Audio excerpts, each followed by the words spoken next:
Mistakes, el blog de los errores en medios de comunicación y en la calle, patrocina el programa del Loco del Pueblo.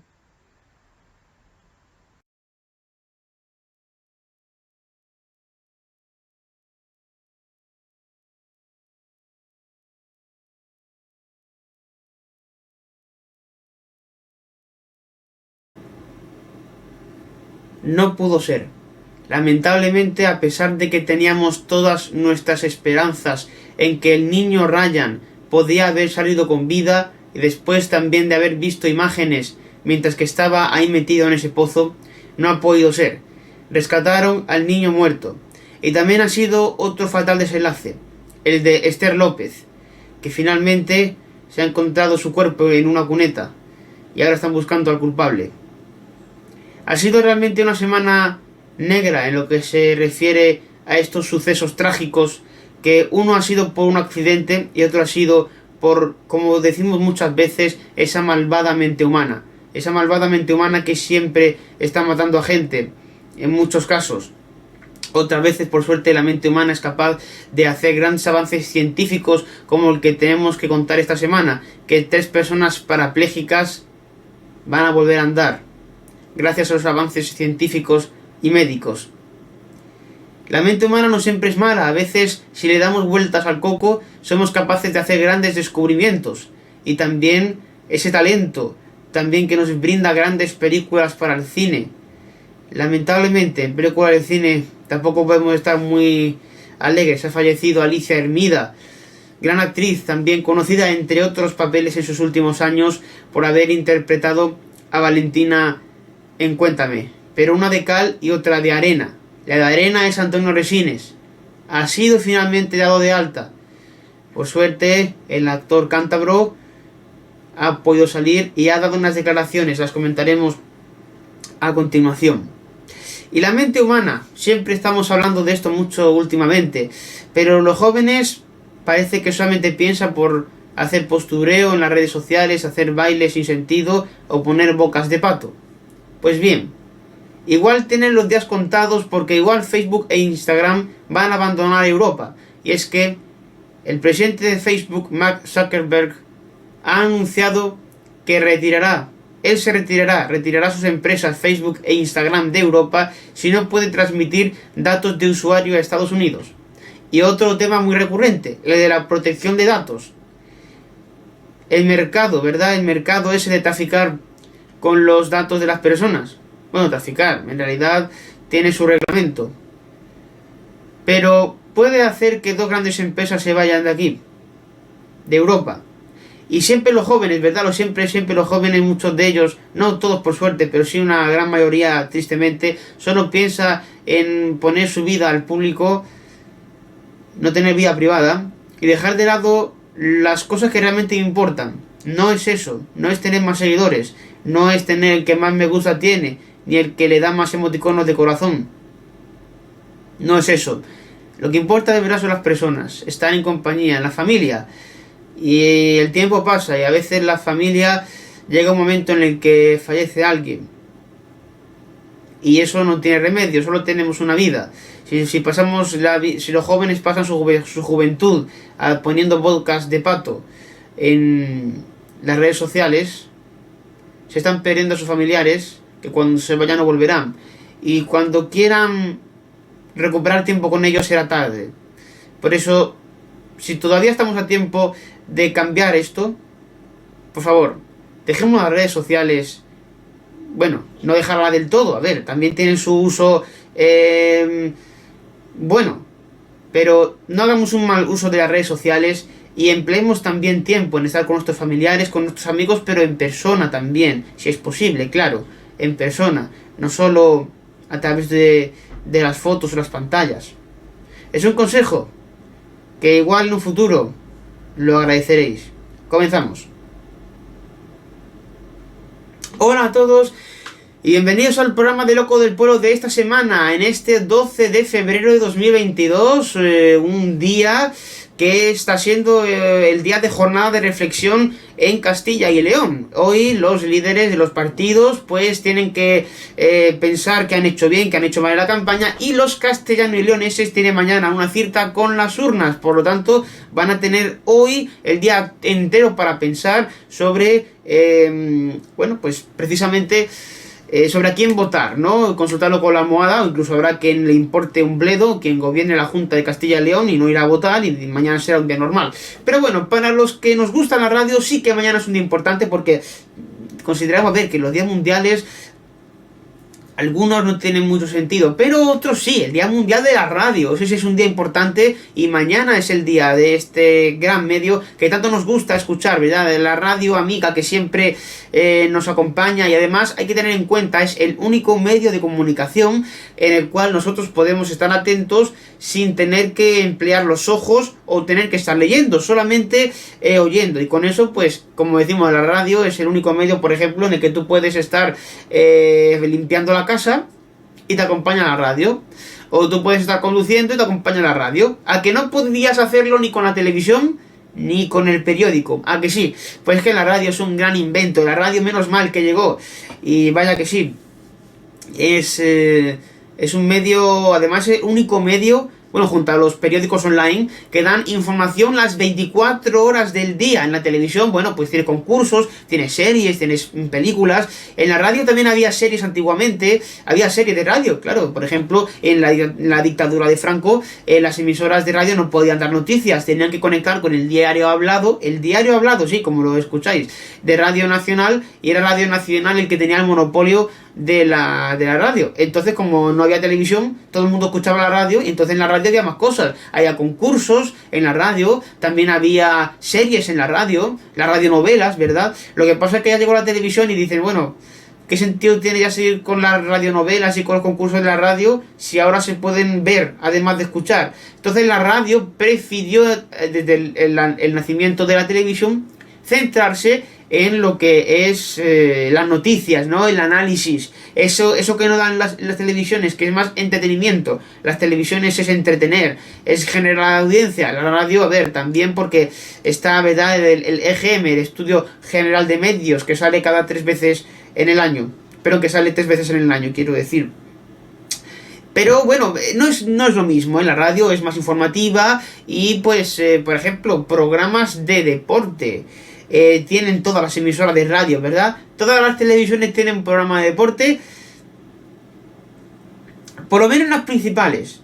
En la 1 hay programa de deporte, no. En la 2 tampoco, en Antena 3 tampoco, en 4, bueno, digo sin contar los deportes de los informativos, que conste.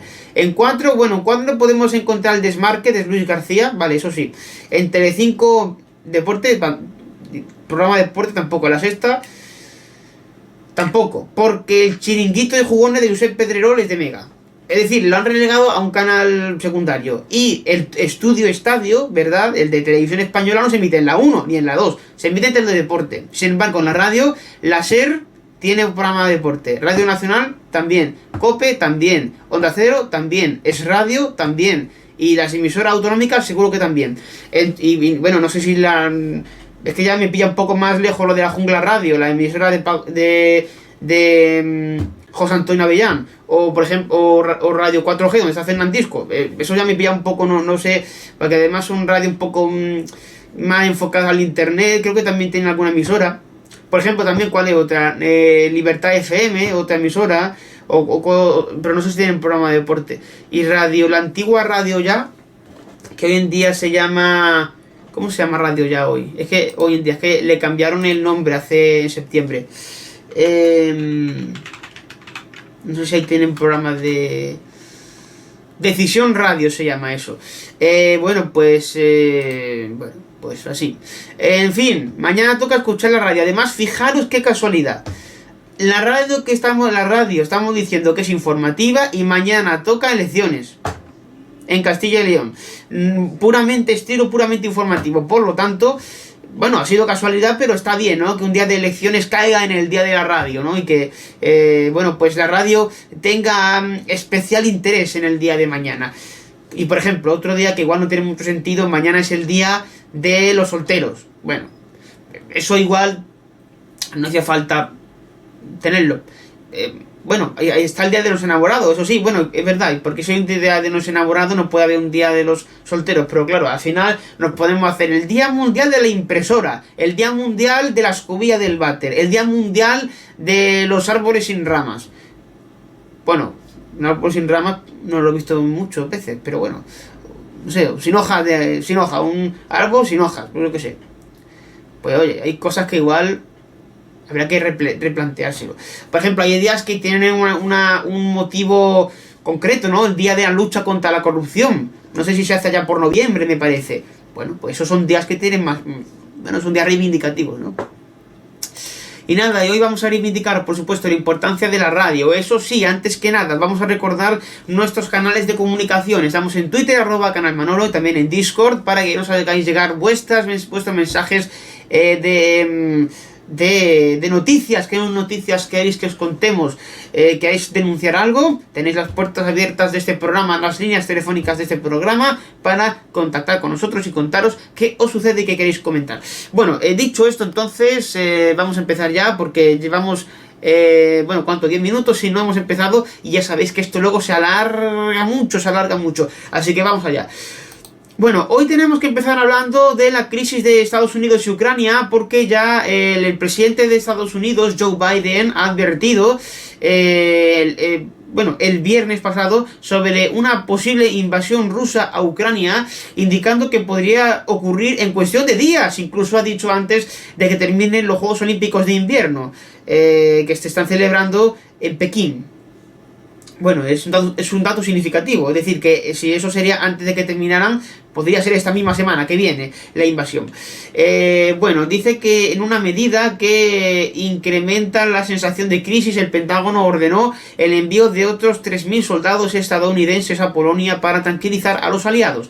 A medida que las opciones diplomáticas para evitar la guerra en Ucrania parecían reducirse, la Casa Blanca informó que Biden y el presidente ruso Vladimir Putin discutirían la crisis por teléfono el sábado. Biden ha dicho que el ejército estadounidense no entrará en una guerra en Ucrania, pero ha prometido severas sanciones económicas contra Moscú en coordinación con los aliados internacionales. Y el momento de la posible acción militar rusa sigue siendo una cuestión clave. Bueno, también, por cierto, varios aliados de la OTAN, como Gran Bretaña, Reino Unido, Gran Bretaña en la isla, el país es Reino Unido, Canadá, Noruega y Dinamarca, también están pidiendo a los ciudadanos que reabandonen Ucrania. Eso es una decisión importante. Dice, por su parte, Rusia hizo una mofa del sentido de urgencia expresado por Estados Unidos. Y dice, la histeria de la Casa Blanca es más reveladora que nunca, manifestó la vocera del ministro de Relaciones Exteriores de Rusia, María Zakharova. Los anglosajones necesitan una guerra a cualquier costo. Provocaciones, desinformación y amenazas son un método favorito para solucionar sus propios problemas. Además de los 100.000 soldados en tierra que, según funcionarios estadounidenses, Rusia ha amasado a lo largo de las fronteras oriental y meridional de Ucrania, los rusos han desplegado misiles, fuerzas aéreas, navales y de operaciones especiales, así como suministros para mantener una guerra esta semana. Rusia trasladó 6 buques de asalto anfibio al Mar Negro, con lo que aumentó su capacidad para desembarcar tropas en la costa. La advertencia de Sullivan advirtió el periodo previsto para la potencial invasión, que muchos analistas creían probable antes de que los Juegos Olímpicos de Invierno en China concluyan el 20 de febrero. Por eso hemos hablado de esta semana. Así que, todo puede pasar de momento. De hecho, si hemos hablado antes de que había algunos aliados de la OTAN que estaban pidiendo y recomendando a su personal diplomático que abandonara Ucrania, ahora es la Unión Europea la que permite a su personal diplomático no esencial abandonar Ucrania. La Unión Europea dejará abandonar Ucrania al personal diplomático no esencial tras revelar la situación en el país, en plena tensión con Rusia por el despliegue militar en la frontera ucraniana. Según ha confirmado el portavoz de Exteriores de la Unión Europea, Peter Stano, el personal diplomático no esencial tendrá la oportunidad de teletrabajar desde fuera del país, indicando que esto no se trata de una evacuación como tal de la delegación comunitaria en Kiev, en línea de lo decidido por países como Estados Unidos, Reino Unido o Canadá. Continuamos evaluando la situación según evoluciona, en línea con nuestro deber de cuidar a nuestro personal y en estrecha consulta y coordinación con los Estados Unidos de la Unión por los Estados miembros de la Unión Europea, ha indicado. A finales de enero, Washington evacuó a los familiares del personal de su embajada en un movimiento que replicaron otros países, pero que sin embargo la Unión Europea rechazó. El alto representante de la Unión Europea para Políticas Exterior, Josep Borrell, pidió no dramatizar, descartando en ese momento seguir los pasos estadounidenses. En la misma línea, España llamó a la tranquilidad y descartó evacuar al personal diplomático y a ciudadanos españoles, aunque aseguró que reaccionaría con rapidez ante cualquier evolución de los acontecimientos del país. Por ejemplo, Holanda o Países Bajos, el mismo país, Reino Unido y Corea del Sur han hecho un llamamiento a sus ciudadanos para que abandonen Ucrania lo antes posible. Y habíamos hablado de España. Bueno, pues España ya tiene preparado el plan de evacuación de su personal en Ucrania por si Putin invade. Reino Unido, Estados Unidos, Letonia, Estonia e Israel han pedido a su personal diplomático en Ucrania que abandone el país lo antes posible. La nueva escalada de tensión entre el conflicto entre Rusia y Ucrania han llevado al Ministerio de Asuntos Exteriores a preparar el dispositivo de evacuación del personal español en Ucrania. En las últimas horas se han acrecentado los rumores de que Vladimir Putin tiene pensado invadir el país fronterizo antes de que finalicen, como hemos dicho antes, los Juegos de Pekín. Estamos analizando la situación en contacto con nuestros socios y aliados de la Unión Europea y la OTAN. Tenemos listo el dispositivo de evacuación para activarlo en caso de necesidad. Muchos otros países también de la Unión Europea y de la OTAN han decidido no cambiar nada por el momento, han indicado fuentes del ministerio. Hace 3 semanas el ministro de Asuntos Exteriores de España, José Manuel Álvarez, pedía tranquilidad sobre la crisis ucraniana y advertía de que el gobierno español no tenía planteada una evacuación de su personal diplomático en Ucrania. Entonces la respuesta de España se conoce horas después de que Estados Unidos haya pedido a su personal ubicado en Ucrania que abandone el país en las próximas 24 a 48 horas ante el riesgo inminente de una posible invasión rusa. Washington ha analizado los últimos movimientos de Vladimir Putin y sus tropas, y toda la información recabada por la Casa Blanca apunta a que el líder ruso tiene planteada una invasión antes del 20 de febrero.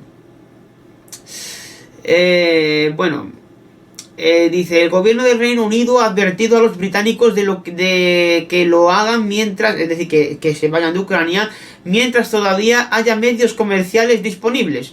El Ministerio de Exteriores británico actualizó su página de recomendaciones de viaje para alertar en contra de cualquier desplazamiento hacia Ucrania.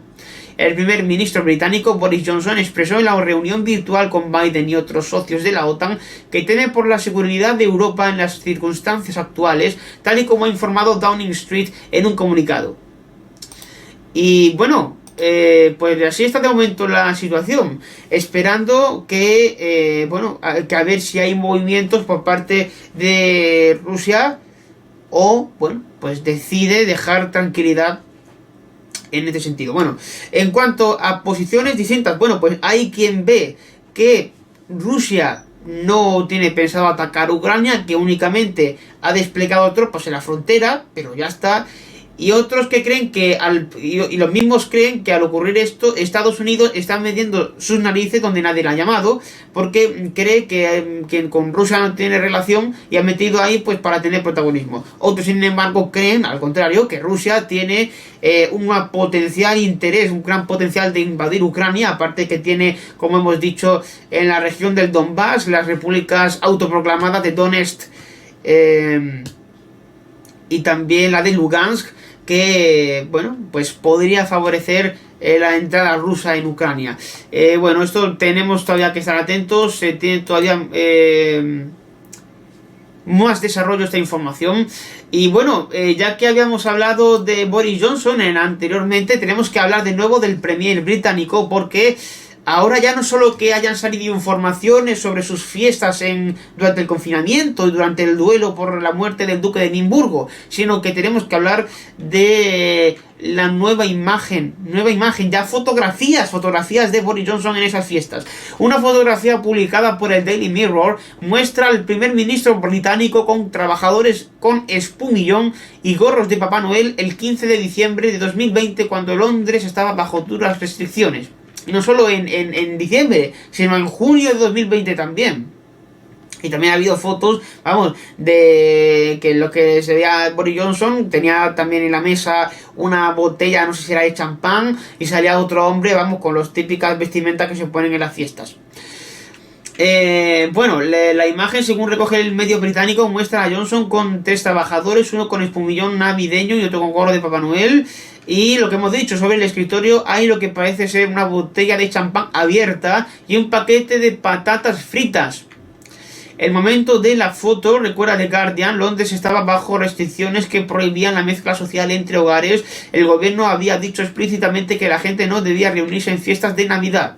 Durante la sesión semanal de preguntas al primer ministro, celebrada en la Cámara de los Comunes, preguntado por un parlamentario laborista sobre si la policía debe añadir este acto a los que ya está investigando, Johnson se ha limitado a indicarle que estaba completamente equivocado. Repreguntado por la foto, ha contestado que ese evento ya ha sido sometido a investigación.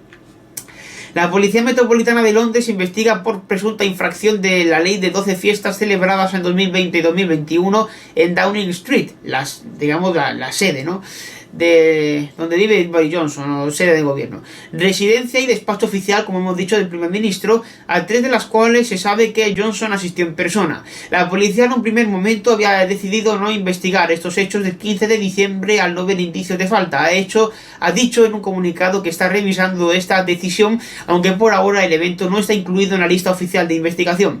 Un esperado informe de la investigación a cargo de la alta funcionaria Sue Gray esbozó varias conclusiones generales la semana pasada, entre ellas que el comportamiento que rodeó a las fiestas durante la pandemia en Downing Street es difícil de justificar y hubo errores de liderazgo y juicio.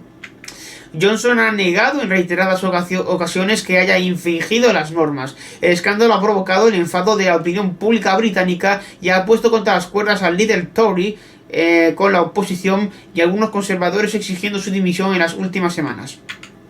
Que por cierto ya hay movimientos, se ha postulado el nombre del ministro Rishi Sunak, que ha tomado posiciones para suceder a Boris Johnson. Ya veremos si esto finalmente se materializa o no. Que por cierto, recordemos, Rishi Sunak igual puede ser el próximo presidente o primer ministro británico. Habíamos hablado también de la jefa de la policía, bueno, por lo menos de la policía londinense, pero tenemos que decir que ha dimitido la jefa de policía local de Londres. El motivo, bueno, según nos habíamos enterado, podría haber sido eso. En concreto es Cressida Dick, la jefa de Scotland Yard, es la comisaria general y jefa de la Policía Metropolitana de Londres.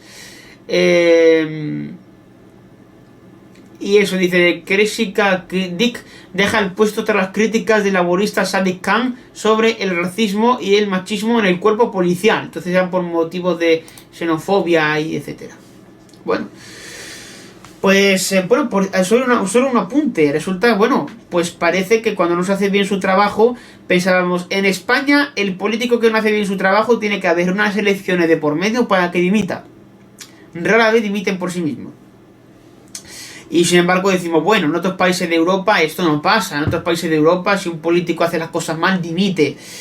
Pues hemos tenido la excepción que confirma la regla. Boris Johnson, después de estar metido en este lío, negándolo, no dimite y quiere aferrarse al cargo. Igual habrá que esperar a las elecciones de diciembre de 2023 para ver que probablemente el pueblo británico no le dé su favor. Ya vemos. Bueno, tenemos que hablar ahora también de Donald Trump, porque ha salido la noticia de que se llevó de la Casa Blanca cartas de Kim Jong-un de forma indebida, el líder de Corea del Norte. Bueno, pues según eso lo ha informado el diario The Washington Post, la Administración de Archivos Nacionales y Registros de Estados Unidos recuperó en enero esas cajas que estaban en la residencia de Trump en Mar-a-Lago, Florida.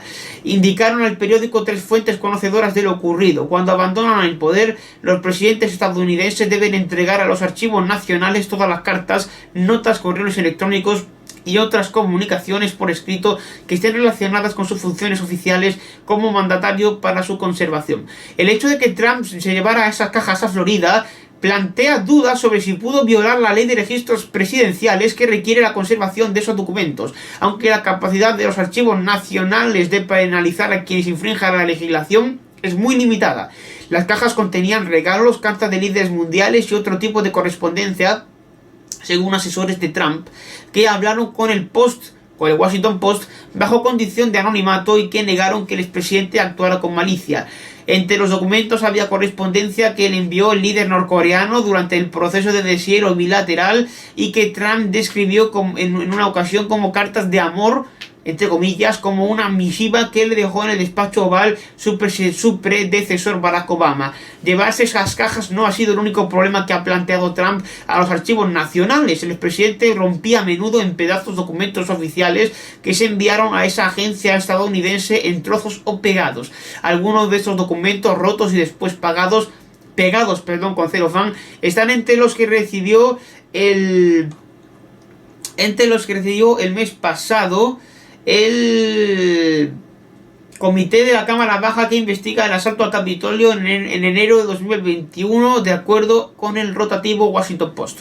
Aunque todos los expresidentes recientes han infringido de alguna forma la ley de registros presidenciales, la cantidad de documentos que se llevó Trump no parece tener precedentes, según las fuentes consultadas por el diario Washington Post. La ley contempla penas de hasta 3 años de cárcel para quienes actúen con malicia a la hora de ocultar o destruir documentos, pero demostrar eso es difícil y los expertos consultados por el Washington Post ven muy improbable que haya consecuencias de lo sucedido para Trump. Bueno, dicen que actuó sin malicia, es decir, que lo hizo sin querer. Sin que el que lleva las cartas lo hace sabiéndolo. Otra cosa es que actuara sin conocer la ley. Pero bueno, siendo un presidente de Estados Unidos, hombre, como no conoce la ley, tiene delito, vaya. Pero bueno.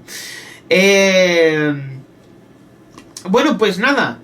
Dicho esto, tenemos que hablar ahora de política internacional, también del presidente de México, Andrés Manuel López Obrador, porque ha avisado a España de establecer una pausa en las relaciones con este país. No significa, ha dejado claro, no significa parar las relaciones con España, entre México y España, no significa abandonarlas, no significa terminarlas, por así decirlo, pero sí que, bueno, anuncia por lo menos una nueva etapa para Iberdrola, Repsol OHL y BBVA. Dice que nos vieron como tierra de conquista.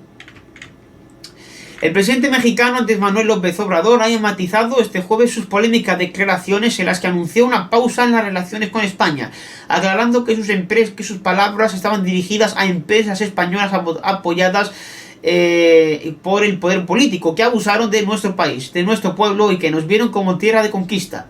A pesar de haber rechazado cualquier tipo de ruptura a nivel diplomático, el líder mexicano continúa alimentando un clima hostil para las inversiones españolas en el país por considerar que algunas empresas lograron grandes contratos durante los gobiernos anteriores a través del influyentismo.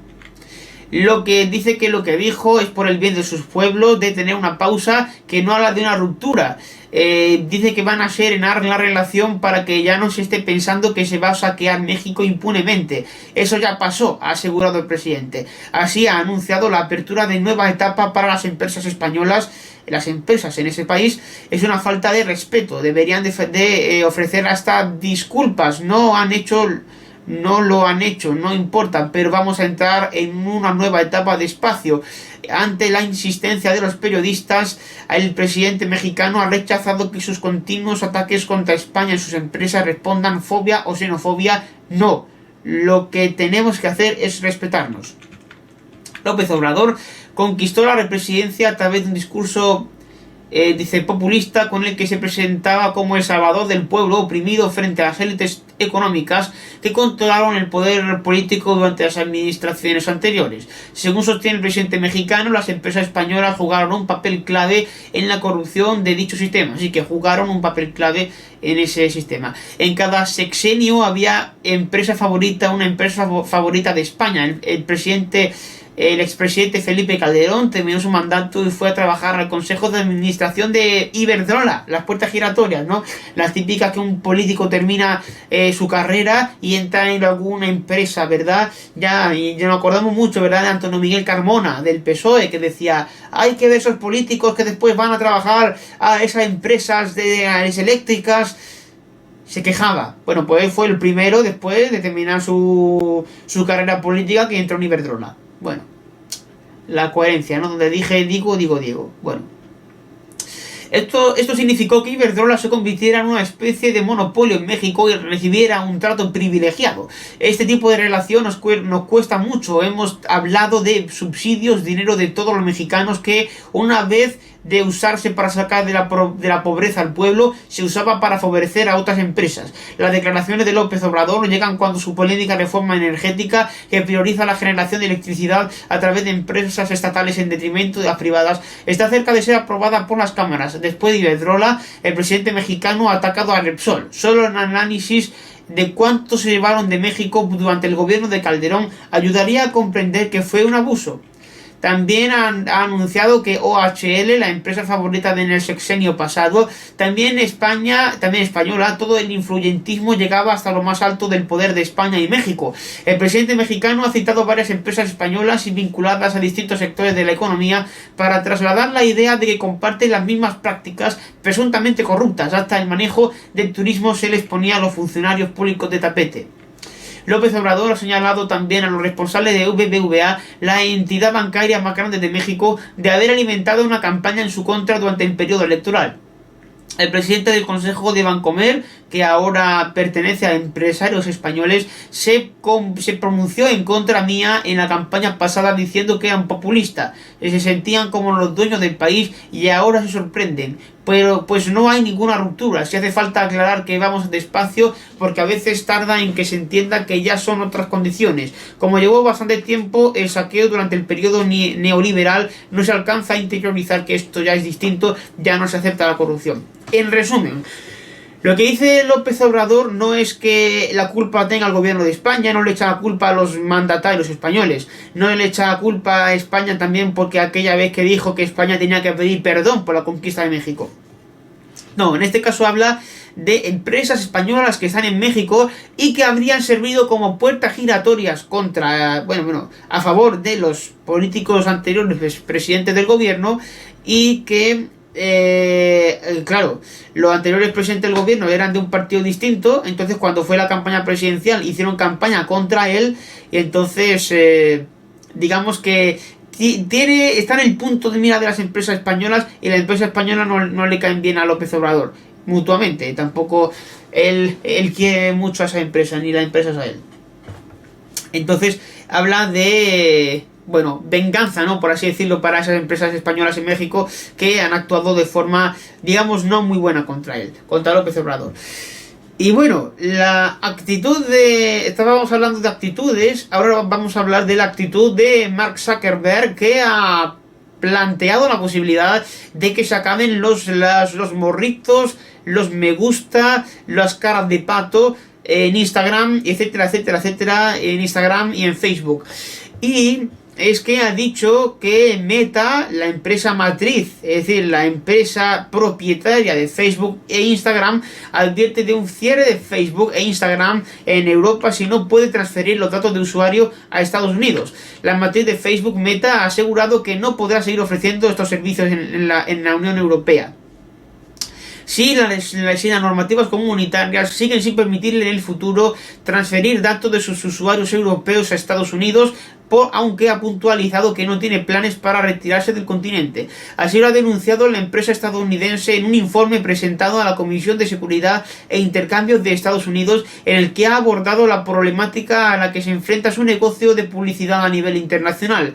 En el caso de la Unión Europea, en julio de 2020, una sentencia del Tribunal de Justicia de la Unión Europea anuló la normativa Privacy Shield, que regulaba hasta el momento la transferencia de datos de usuarios entre países. Con ello entró en vigor en este aspecto el Reglamento General de Protección de Datos comunitario en marcha desde 2018 y que prohíbe a las empresas procesar los datos de los ciudadanos europeos fuera de la Unión Europea.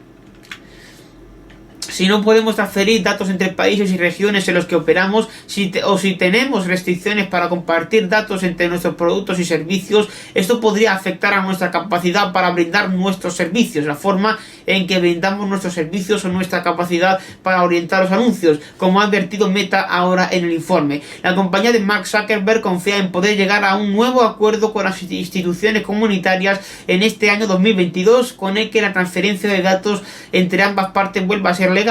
En caso negativo, ha amenazado con un cierre de algunos de sus servicios más populares. Si no se adopta un nuevo marco de transferencia de datos transatlánticos y no podemos seguir confiando en las cláusulas contractuales estándar o confiar en otros medios alternativos de transferencia de datos de Europa a los Estados Unidos, probablemente no podamos ofrecer un número de nuestros productos y servicios más importantes, incluidos Facebook e Instagram en Europa, ha alertado Meta. No obstante, la compañía ha reconocido que esta medida sería contraria a sus propios intereses y que afectaría material y adversamente a su negocio, su situación financiera y sus recursos de operaciones. Claro, les afectaría porque estarían yéndose del mercado europeo, que tampoco le interesa porque el mercado de europeo le da un montón de usuarios y lógicamente pues debe ser su segundo negocio después de Estados Unidos y de América.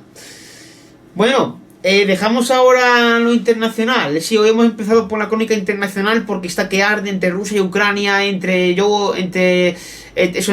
Trump y esas cartas, entre Boris Johnson con sus fiestas y entre López Obrador. Entonces, hay que darle más prioridad. Ahora vamos a centrarnos en España porque se ha aprobado la subida del salario mínimo interprofesional a los 1.000 euros, así es como lo ha anunciado la vicepresidenta segunda del gobierno y ministra del Trabajo y Economía Social, Yolanda Díaz, durante una rueda de prensa.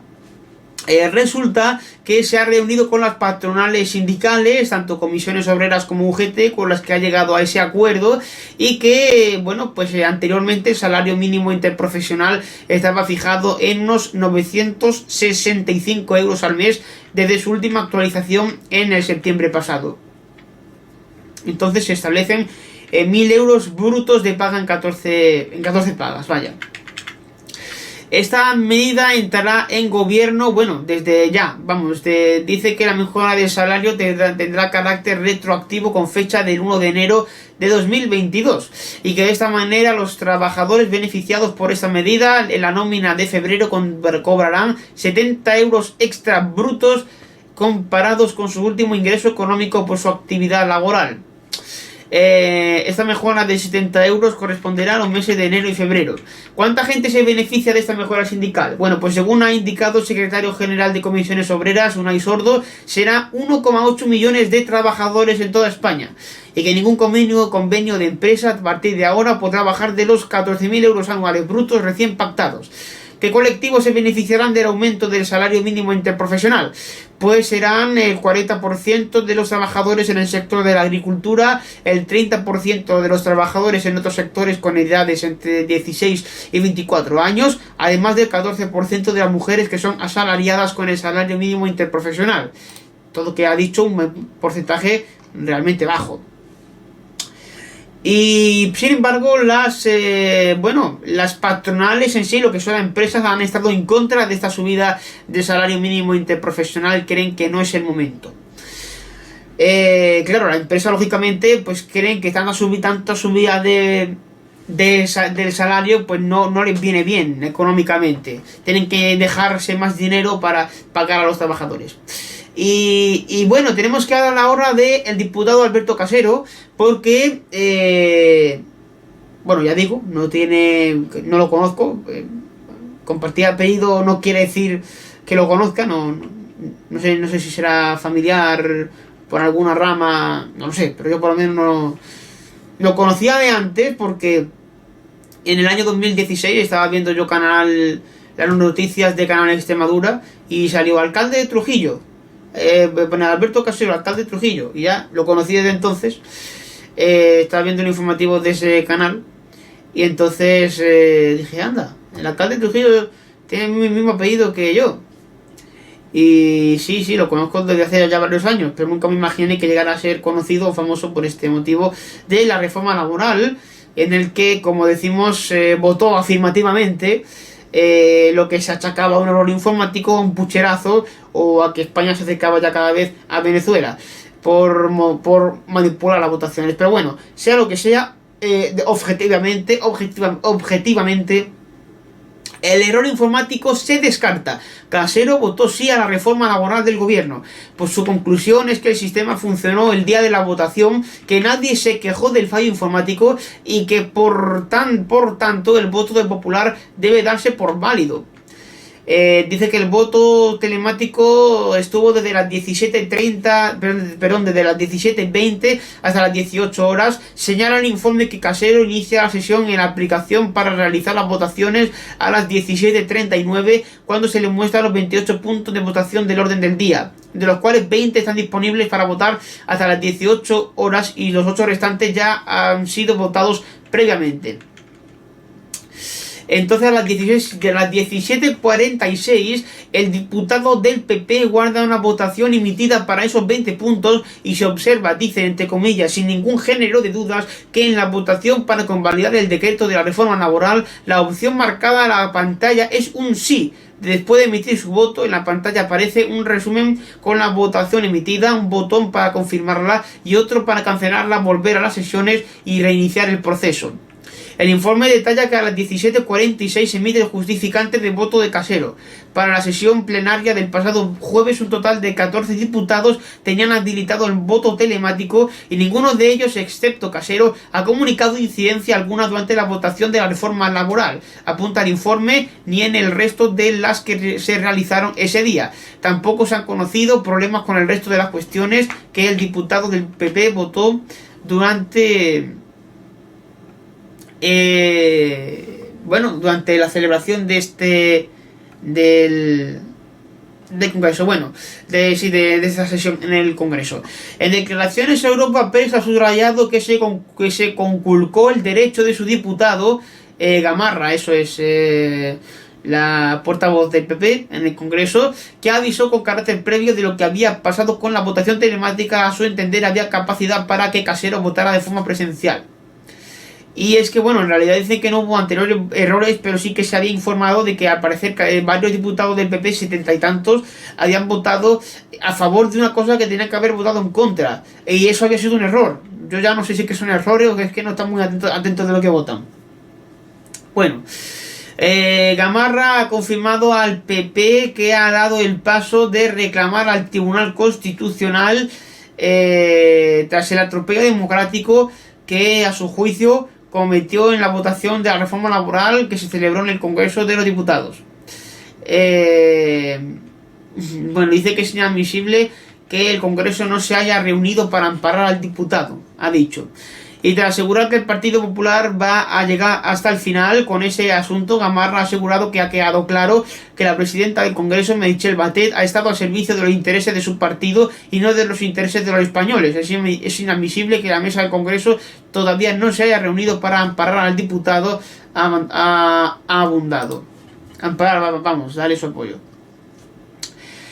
Y tenemos que hablar también de los dos diputados de Navarra Suma, tanto de Sergio Sayas como de Carlos García Danero, porque ya hay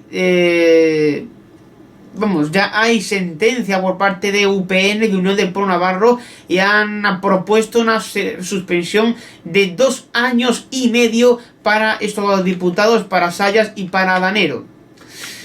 Dicen que la medida impide a los dos diputados volverse a presentar a cargo público durante el próximo ciclo electoral previsto para 2023 y les prohíbe además ostentar responsabilidades internas, por lo que de facto es una expulsión, aunque limitada en el tiempo. Adanero ha calificado la sanción de expulsión diferido. La sanción es en cualquier caso menos dura de lo que había reclamado la ejecutiva de Javier Esparza, que había abogado directamente por la expulsión definitiva del partido. El pasado viernes la ejecutiva regionalista acordó pedir formalmente el acta a sus dos diputados y tramitar su expulsión en caso contrario. La gravedad de su actitud, no solo por su falta de disciplina, sino también por la ocultación de su voto final, todo además con premeditación, ha causado un daño de incalculables consecuencias y repercusión tanto en el propio partido como en sus dirigentes, y expuso en una nota a la dirección que considera que ha puesto en jaque la credibilidad y fiabilidad de UPN. Sin embargo, al contrario, tanto Sergio Sayas como Carlos García Danero creen que los que han puesto en juego la credibilidad y fiabilidad de UPN son los propios dirigentes del partido, Javier Esparza, porque creen que no tendría que haberse apoyado esa reforma de la misma forma que el PSOE prefirió apoyar a los etarras de Bildu en Navarra para hacer presidenta a Chivite, y que si el PSOE no le apoyó a ellos, porque ellos tienen que apoyar al PSOE ahora. Un poco de injusto, dirán, un poco injusto y tonto consideran. Bueno, pues por lo menos, como mínimo en el Congreso van a estar algo menos de 2 años más, pero bueno, van a poder estar todavía defendiéndose en el Congreso. Bueno, y también tenemos que hablar del ministro de Interior, de Fernando Grande Marlaska, porque se ha desvelado que hubo contactos con ETA entre Marlaska y ETA, y que se produjeron cuando Bildu y el PSOE estaban pactando, se entiende que en Navarra, para la presidencia de esta comunidad. Bueno, la indignación crece en las víctimas, que se plantean salir de nuevo a las calles. Continúan apareciendo evidencias de que los beneficios penitenciarios conseguidos por los etarras forman parte de una negociación política entre el gobierno y la organización terrorista de ETA. Según publica este viernes El Confidencial, las conversaciones entre Marlaska y el etarra Kubati se produjeron en los meses anteriores a la investidura de la socialista María Chivite como presidenta de Navarra por parte del Partido Socialista. Según denunció este jueves Pablo Casado, se trataría de una negociación a cambio de un puñado de votos. Casado añadía que este ex jefe de ETA, Antonio López Ruiz, conocido como Kubati, es el interlocutor de Marlaska y un asesino de 13 inocentes, y que el ministro Marlaska y Sánchez tienen que explicar que han negociado con él beneficios penitenciarios a cambio de seguir en la Moncloa. Tanto el PP como Vox y Ciudadanos han registrado iniciativas parlamentarias para que Interior explique lo que consideran una posible trato de favor a presos de ETA por parte de instituciones penitenciarias, tras un informe de la Guardia Civil a la Audiencia Nacional en una investigación abierta por una querella de la Asociación de Víctimas, Dignidad y Justicia en 2018 por homenajes a etarras.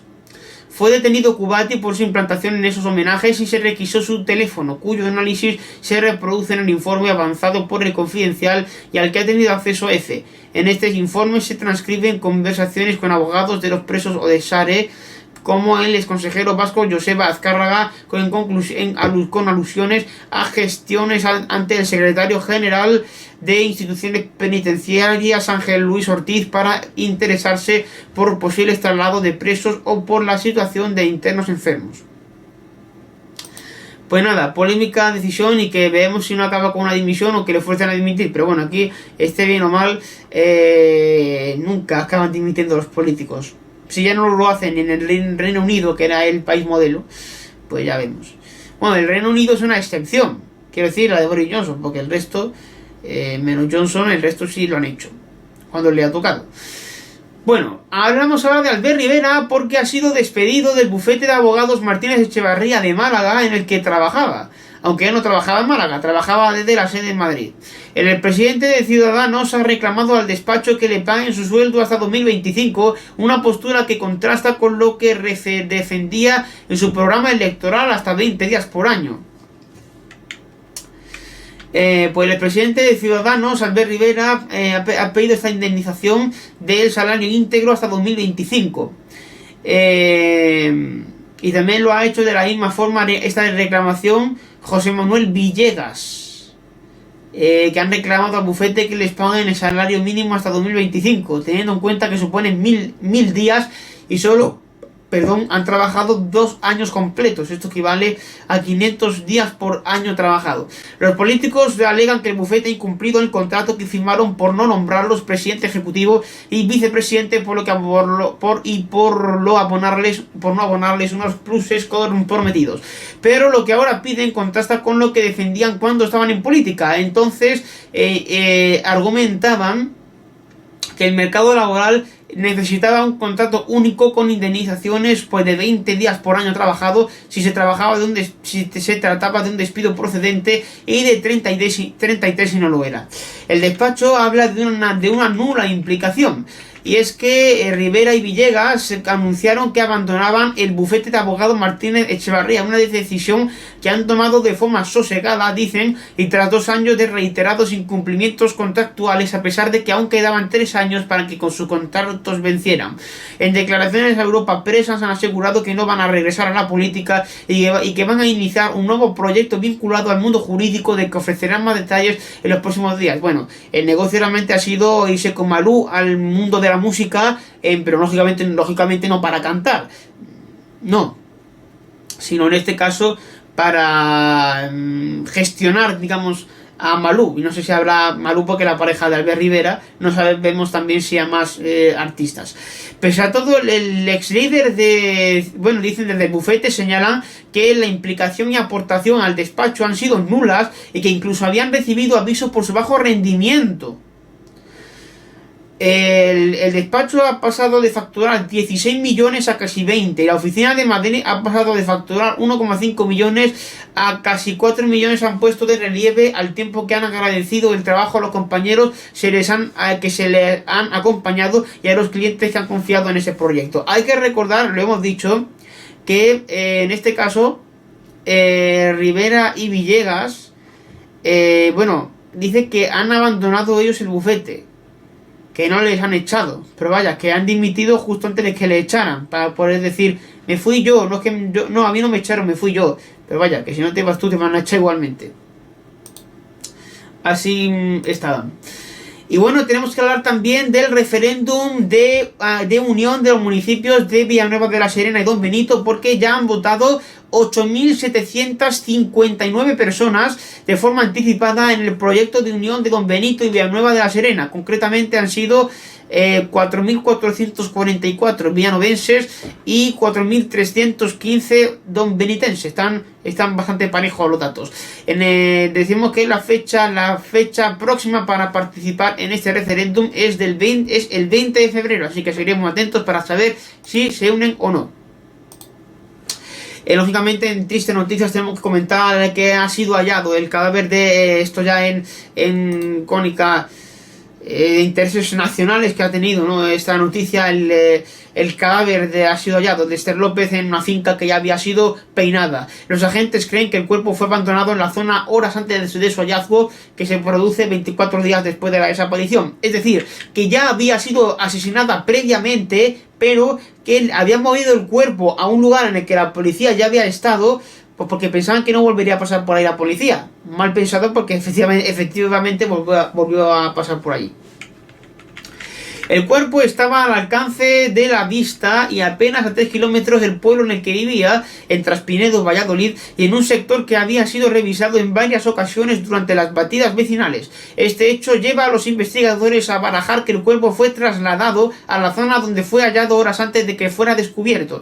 El paseante dio aviso a la Guardia Civil, que sobre las 10:30 de la mañana acordonó la zona y cerró al tráfico el acceso por carretera en dirección al municipio. Decenas de coches fueron desviados por un camino de tierra a la altura de la rotonda del polígono industrial Tuduero. A partir de ese momento comenzaron a llegar vehículos del Instituto Armado con agentes uniformados y miembros de la policía local, que estuvieron toda la mañana rastreando el entorno. Sobre las 14 horas, el jefe de la comandancia de la Guardia Civil de Valladolid, Miguel Recio, adelantaba que el cadáver hallado era compatible con un porcentaje muy elevado con el cuerpo de la desaparecida Esther López. Lo hizo durante una comparecencia en una rueda de prensa junto a la delegada del gobierno en Castilla y León, Virginia Barcones.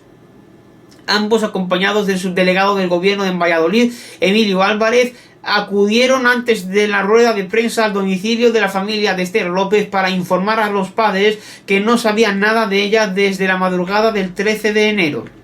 Los investigadores contemplan ahora la tesis de que el cadáver de Esther haya sido trasladado desde algún lugar a la tierra de labor donde fue hallada, al tratarse de una zona de paso cercana a la carretera del acceso al pueblo, y que además fue peinada durante las batidas realizadas por voluntarios y vecinos del pueblo, coordinados por la Guardia Civil. Es poco probable que el cuerpo pasara inadvertido en este lugar durante la batida, aunque nada imposible, apuntó Miguel Recio. Sobre las 10:30 se montó un dispositivo de control policial en una zona en la que durante la mañana estuvieron trabajando la UCO, la Guardia Civil, desviando por un camino de tierra al numeroso tráfico de vehículos que pretendían acceder al Caspinedo. El levantamiento del cadáver se produjo a las 17:30 horas, tras la pertinente orden judicial que confirmaba también su identidad tras un primer examen.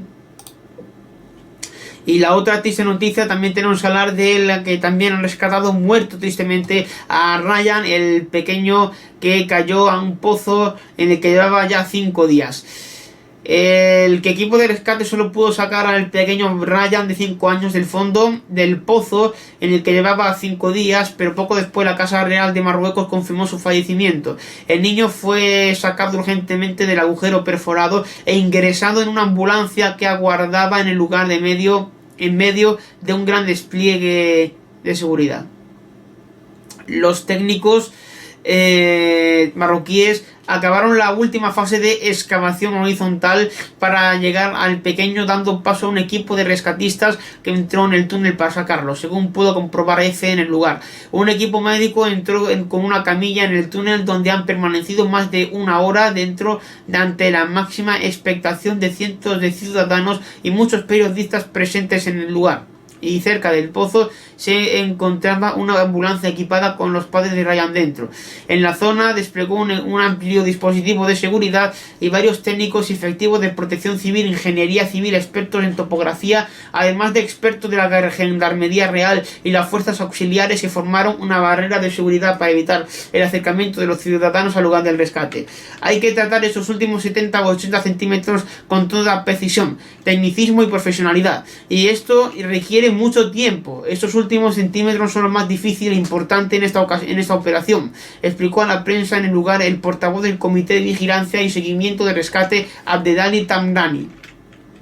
Añadió que los efectivos marroquíes también están evacuando los desmontes de tierra que acumulan el agujero. Fuentes de las autoridades locales precisaron a EFE que las operaciones en esta fase son manuales y avanzan con gran prudencia para evitar vibraciones que puedan causar derrumbes. Recordemos que era un pozo estrecho de 32 metros de profundidad. Bueno, pues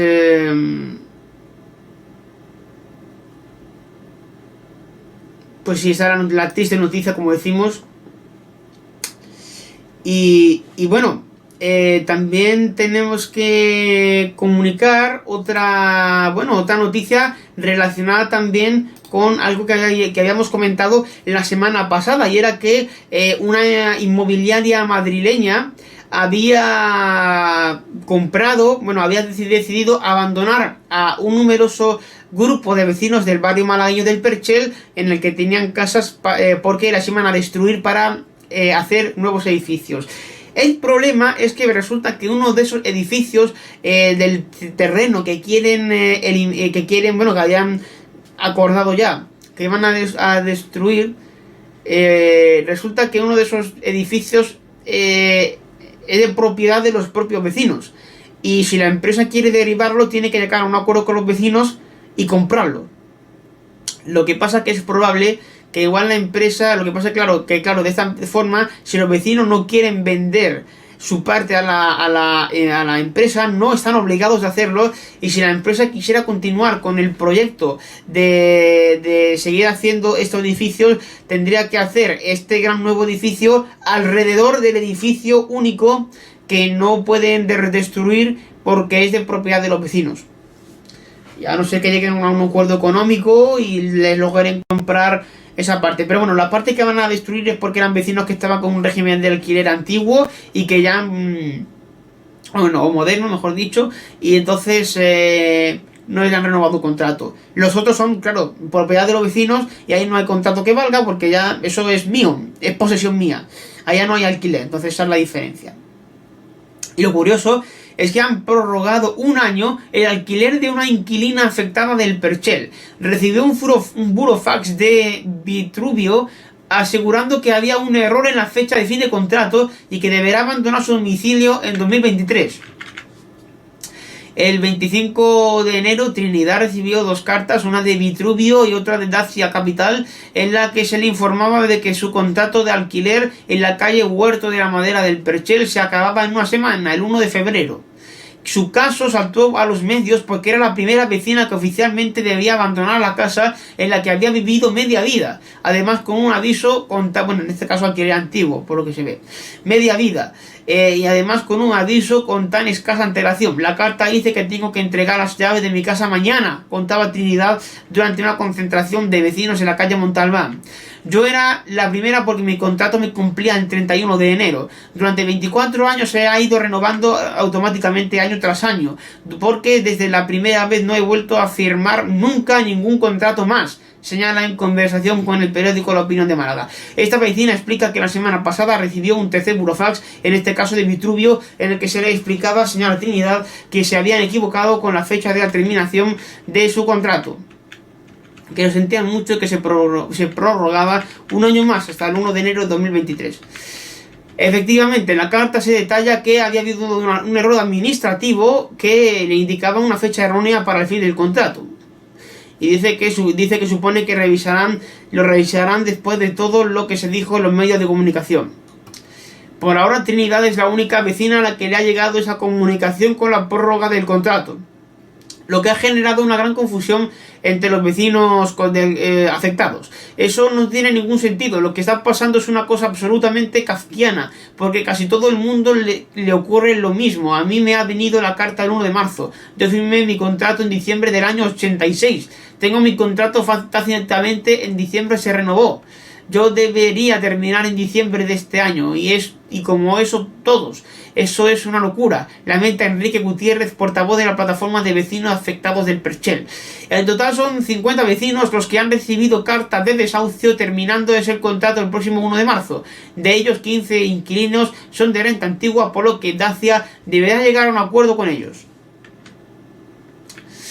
Bueno, pues efectivamente, esto es de lo que estamos hablando y bueno, todavía no parece que esté todo asegurado, va a dar seguro más de sí de qué hablar. Y bueno, llevamos ya 1 hora de programa, vale, voy a tener que hacer un rápido de esto de información porque si no, no llegamos. Pero bueno, hay que tener, eso sí, para hablar y hacer un homenaje a Alicia Hermida. Ha fallecido a los 89 años, más conocida entre otros papeles por el de Valentina en Cuéntame. La actriz madrileña murió, según informó la entidad de gestión de actores y bailarines. A través de la AISGE, la entidad de gestión de actores y bailarines, ha dado a conocer el fallecimiento de la actriz en la mañana del día 9 de febrero, en la residencia de Villanueva de la Cañada, Madrid, donde vivía junto a su marido, el también actor Jaime Losada. Su personaje de la pizpireta Valentina en Cuéntame cómo pasó la devolvió a la actualidad y provocó que las generaciones más jóvenes conocieran su talento. Debutó en el teatro en los años 50 y en cine con Maribel y La extraña familia. En 2017 fue reconocida con el premio A toda una vida por la Unión de Actores y Actrices, un acto en el que recordó que se subió por primera vez a un escenario a los 13 años en la obra Plaza de Oriente de Joaquín Calvo Sotelo, un montaje que le llevó a su primera gira teatral a los 14 años. Dice que ha tenido muchas ganas de trabajar, pero nunca que ha tenido la avidez de estar en la primera plana. Reconoció la actriz que también formó parte del elenco de Paquita Salas, de Javier Calvo y Javier Ambrosi. La casa de Bernarda Alba, Bodas de sangre, La zapatera prodigiosa, Las brujas de Salem, El diario de Ana Frank, El retablillo de Don Cristóbal y El maleficio de la mariposa son algunos de los textos que forman parte de su trayectoria escénica. También representó la obra de Tennessee Williams, La gata sobre el tejado de zinc caliente, y en 1998 trabajó a las órdenes de Don José Tamayo en Divinas palabras de Valle Inclán. Bueno, pues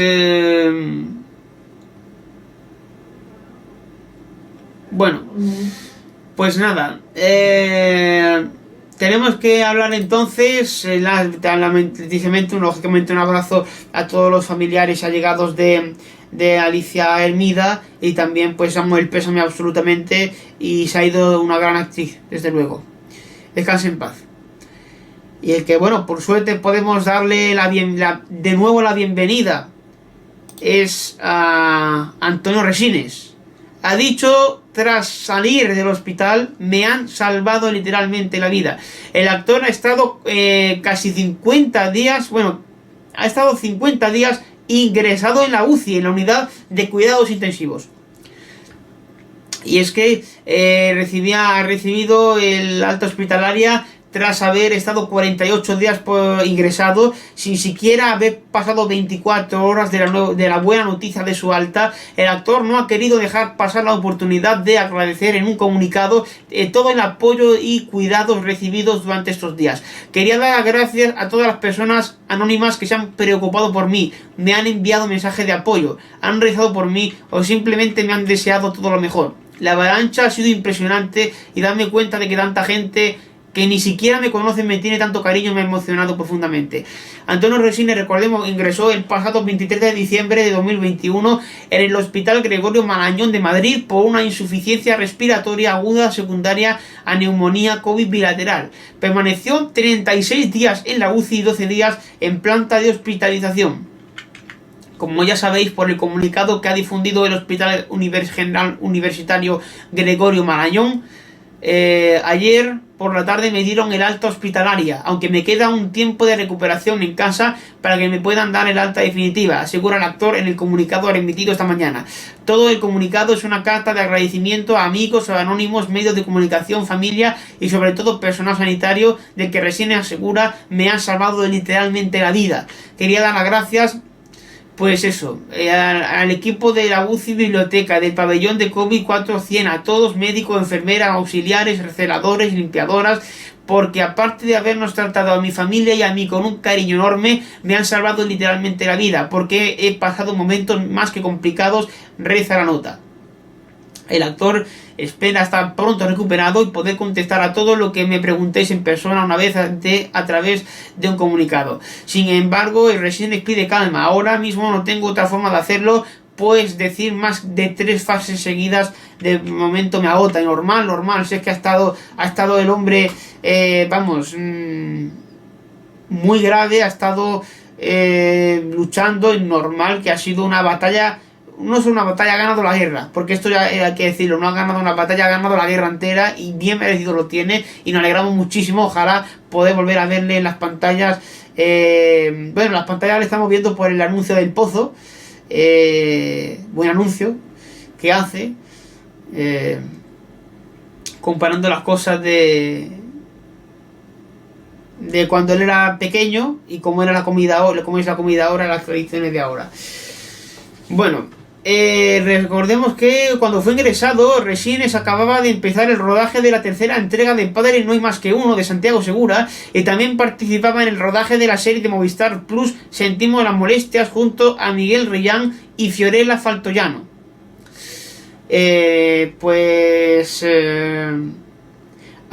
Y también resulta que han surgido, atención importante, con esto de las fake news, han salido perfiles falsos con mensajes de la familia del propio actor que la familia del propio actor tuvo que desmentir, es decir, que tuvo que desmentir gente que se hacía pasar por Antonio Resines en internet. En un comunicado difundido por su oficina de prensa el pasado 3 de febrero, Resines aclaró que no tiene ningún perfil personal ni de Twitter, ni de Instagram, ni de ninguna otra red social. Importante tenerlo en cuenta, por supuesto. Y bueno, vamos a empezar ahora esta sección de, digamos, de cosas curiosas o de sucesos, pero vamos a intentar ir rápido porque ya llevamos 1 hora y 10 minutos prácticamente. Bueno, desalojado un colegio en Tenerife por amenaza de bomba de antivacunas. El centro de Isaac de Beca participa en una iniciativa pionera en Canarias en la que un autobús dotado con medios se traslada a los colegios para inocular a los niños. Se vacuna solo si hay permiso de los padres. Bueno, al parecer la Vacuguagua, porque a los autobuses se les llama en Canarias la guagua, empezó a funcionar hace una semana y desde entonces se han sucedido las amenazas a colegios y docentes de centros participantes. Esto es vacunando a los niños de entre 5 y 12 años que no habían sido inoculados. El permiso lo había dado la dirección del centro con el visto bueno de los padres. Las asociaciones de padres rechazan lo ocurrido y reclaman a los negacionistas que cesen sus actuaciones y de atemorizar a los niños. Y también la AMPE Canarias denuncia amenazas al profesorado de los colegios donde se está vacunando a escolares. Pues bueno, no se puede jugar con eso, es grave amenazar y vamos a ver que si tú eres antivacunas, hay también que respetar a los que quieren vacunarse. Por lo menos debería ser así. Pero bueno, ya vemos que la gente es muy egoísta pensando para sí misma y lo que yo quiero para mí no puedo... Nadie no lo quiero... Si yo no lo quiero, pues nadie puede quererlo. Bueno... Más cosas curiosas. Detenido en Málaga un sin techo por incendiar el colchón de otro mientras dormía en la calle. El suceso tuvo lugar el pasado 25 de enero a las 3:30 de la madrugada en la escalinata de entrada a una entidad bancaria, localizada en la zona centro de la capital malagueña. La víctima, un sin techo de 56 años, dormía en un colchón de goma espuma cuando el calor de las llamas le hizo despertar sobresaltado. El fuego afectó a una manta bajo la que se cubría el perjudicado, que sufrió quemaduras de 2º grado en una de sus manos. Al tratar de poner a salvo sus enseres personales de las llamas, según ha informado desde la Comisaría de Policía Nacional a través de un comunicado. Un operario municipal de limpieza informó a la policía local del incendio originado en un cajero de una entidad bancaria. Al lugar se desplazó una patrulla que auxilió a la víctima y le trasladó al hospital. La Policía Nacional asumió la investigación de los hechos. Así, los investigadores de la comisaría del Distrito Centro practicaron diligencias que les condujeron a identificar sin ningún género de dudas al presunto responsable de la tentativa de homicidio. Se trata de un hombre de 60 años que, en el momento de ser localizado el día 1 de febrero, vestía la misma indumentaria que la utilizada por el autor de la noche del incendio. Según las indagaciones, el detenido prendió fuego al lecho de la víctima con un mechero y unos papeles. El incendio rápidamente se propagó por unos cartones y una manta con los que se cubría el perjudicado, que se despertó al notar el calor de las llamas a la altura de sus extremidades inferiores. Además, las llamas afectaron a la fachada del banco donde se refugiaba la víctima, siendo el detenido investigado también de uno de los daños. El arrestado ha pasado a disposición judicial en la tarde del miércoles. Y también más cosas. Agrede a un policía de Málaga mientras exige que le devuelvan la cocaína incautada. Los hechos ocurrieron hace unos días en el barrio de Girón, en la carretera de Cádiz, donde el arrestado fue sorprendido consumiendo junto a otros 2 jóvenes. Al parecer los hechos fueron el 4 de febrero sobre la 1 de la madrugada con una patrulla de la Guardia Civil que patrullaba el barrio de Girón, lo hemos dicho. Había 3 jóvenes consumiendo alcohol en un parque infantil localizado en la calle Félix Gómez. Al acercarse los agentes comprobaron que también estaban consumiendo cocaína, lo que procedieron a su identificación y registro y a informarles de que iban a ser denunciados en acta por ambos motivos, además de intervenirles el estupefaciente. El individuo los abordó de nuevo en actitud muy agresiva a los policías y les pidió que devolvieran la droga intervenida, debido a que es consumido. Seguidamente, de modo sorpresivo, le golpeó con el puño en el pecho a uno de los agentes, a la vez que vociferaba que lo iban a tener que matar mientras intentaba continuar agrediendo, han explicado. Ante esta reacción, los policías procedieron a su detención, durante la cual se resistió e intentó golpear a los agentes con los puños y las piernas, llegando a caer los tres al suelo. Finalmente fue reducido y arrestado como presunto autor de un delito de atentado y resistencia a los agentes de la autoridad. Antes de ser llevado a dependencias judiciales, el joven de 31 años fue trasladado a un centro de salud. Por su parte, los agentes precisaron ser asistidos con motivo de la intervención, sufriendo daños en la zona lumbar y una mano, uno de ellos, mientras que su compañero se dolía del hombro y también de una de las manos. Y bueno, esto es ya, la persona a la que le ha ocurrido esto... Bueno, no sé hasta qué punto se le ha cortado, pero bueno. Detenido un hombre tras cortar media nariz a un joven con una motosierra en Alicante. De verdad, estamos fatal. La Guardia Civil ha detenido en Rojales, en Alicante, a un hombre de 42 años como presunto autor de un delito de lesiones graves y otro de amenazas graves tras cortar media nariz a un joven de 20 años. La víctima ha sufrido una pérdida de sustancia nasal y ha precisado 15 puntos de sutura. El ahora detenido también amenazó de muerte a otro hombre con un arma simulada que se encontraba junto al herido en el interior de un vehículo, según ha informado el Instituto Armado en un comunicado. Al parecer, el hombre había sido víctima de robos en su negocio en diversas ocasiones y sospechó del coche en el que circulaban las víctimas y decidió actuar por su cuenta. Los hechos se produjeron el pasado 3 de febrero, cuando dos varones se encontraban en el interior de su vehículo circulando por un polígono industrial del municipio de San Isidro y vieron cómo otro coche les perseguía para, a continuación, cruzarse en mitad de la carretera, por lo que se vieron obligados a detener la marcha. El presunto autor de los hechos abandonó su vehículo y amenazó de muerte a ambos con una pistola. Sacó de su maletero una motosierra eléctrica que introdujo en el interior por la ventana del copiloto y provocó con la herramienta diversos daños materiales. En el forcejeo con los dos ocupantes del vehículo, el detenido supuestamente cortó parcialmente la nariz a uno de ellos. ¡Qué dolor! Los agentes de la Guardia Civil de Dolores tuvieron conocimiento de la agresión, ya que mientras la patrulla de servicio realizaba sus funciones de vigilancia, observó como una de las personas se encontraba en la puerta de un negocio de la zona industrial de San Isidro. La víctima, que se encontraba presente, puso en conocimiento de los agentes la agresión, que corroboraron que había recibido asistencia médica y le comunicaron que podía interponer denuncia por lo sucedido. Y según las informaciones de los agentes, el presunto agresor, que había sido víctima de robos en su negocio en diversas ocasiones, al ver merodear por la zona de su establecimiento el vehículo en el que se encontraban las víctimas, sospechó de ellos y actuó por su cuenta. Y bueno, y más cosas.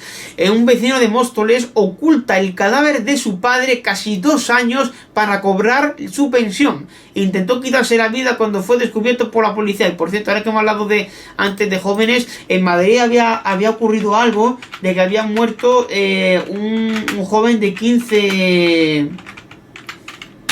años. Él era el asesinato de un pandillero de 15 años en Madrid. Diego Fernando López fue asesinado por un grupo de Dominican Don't Play cuando bebía con sus amigos en un parque. Y ahora seguimos hablando en este caso no de Madrid, pero sí de la Comunidad de Madrid. Y es que un vecino de Móstoles se separó de su pareja y se fue a vivir con su padre octogenario en la calle Palafox. El progenitor falleció y estuvo conviviendo con el cadáver durante 1 año y medio para seguir cobrando la pensión. Tras dejar de pagar el alquiler de la casa de renta antigua, llegó una orden de desahucio. Cuando acudió a la comisión judicial el pasado 20 de enero, este vecino se tiró por el balcón y la policía descubrió el cadáver. Con la caída sufrió lesiones importantes, pero lograron salvarle la vida. Continúa ingresado en el hospital Puerta del Hierro y se enfrenta a demandas por impago de pensión. Una vecina de la zona cuenta que últimamente venían a sus hermanos y les echaba de la casa hasta que dejaran de venir. Además, veían que en pleno invierno tenían las ventanas abiertas y que dejaron de verlo, pues piensas que estaba en su casa. Según dice otra vecina, el fallecido, aparte de la edad, no tenía ningún problema. Ángel Moya, periodista de sucesos, dice que según fuentes del entorno, en el año 2014 esta persona se automarginaba tanto socialmente como laboralmente hasta que encontró refugio en la casa de su padre. Al parecer tiene varias vértebras aplastadas y roturas en el bazo y cadera, según dice Ángel Moya. En estos momentos sigue en la habitación del hospital esperando su mejora para declarar por los hechos ocurridos. Es más, los forenses no saben calcular el tiempo exacto que lleva su padre muerto, pero calculan que lleva más de un año fallecido. Tampoco han podido determinar la causa de la muerte, así que es un caso abierto policialmente porque puede acabar acusado por estafa por la seguridad social. Claro, seguir cobrando la pensión. Y atención, curioso esto, un guardia de museo en Rusia acusado de dibujar ojos en un cuadro de vanguardia de Anna Leporskaya, titulada Las tres figuras. Representa a personajes sin rostro, sobre dos de los cuales el guardia dibujó unos ojos con un bolígrafo.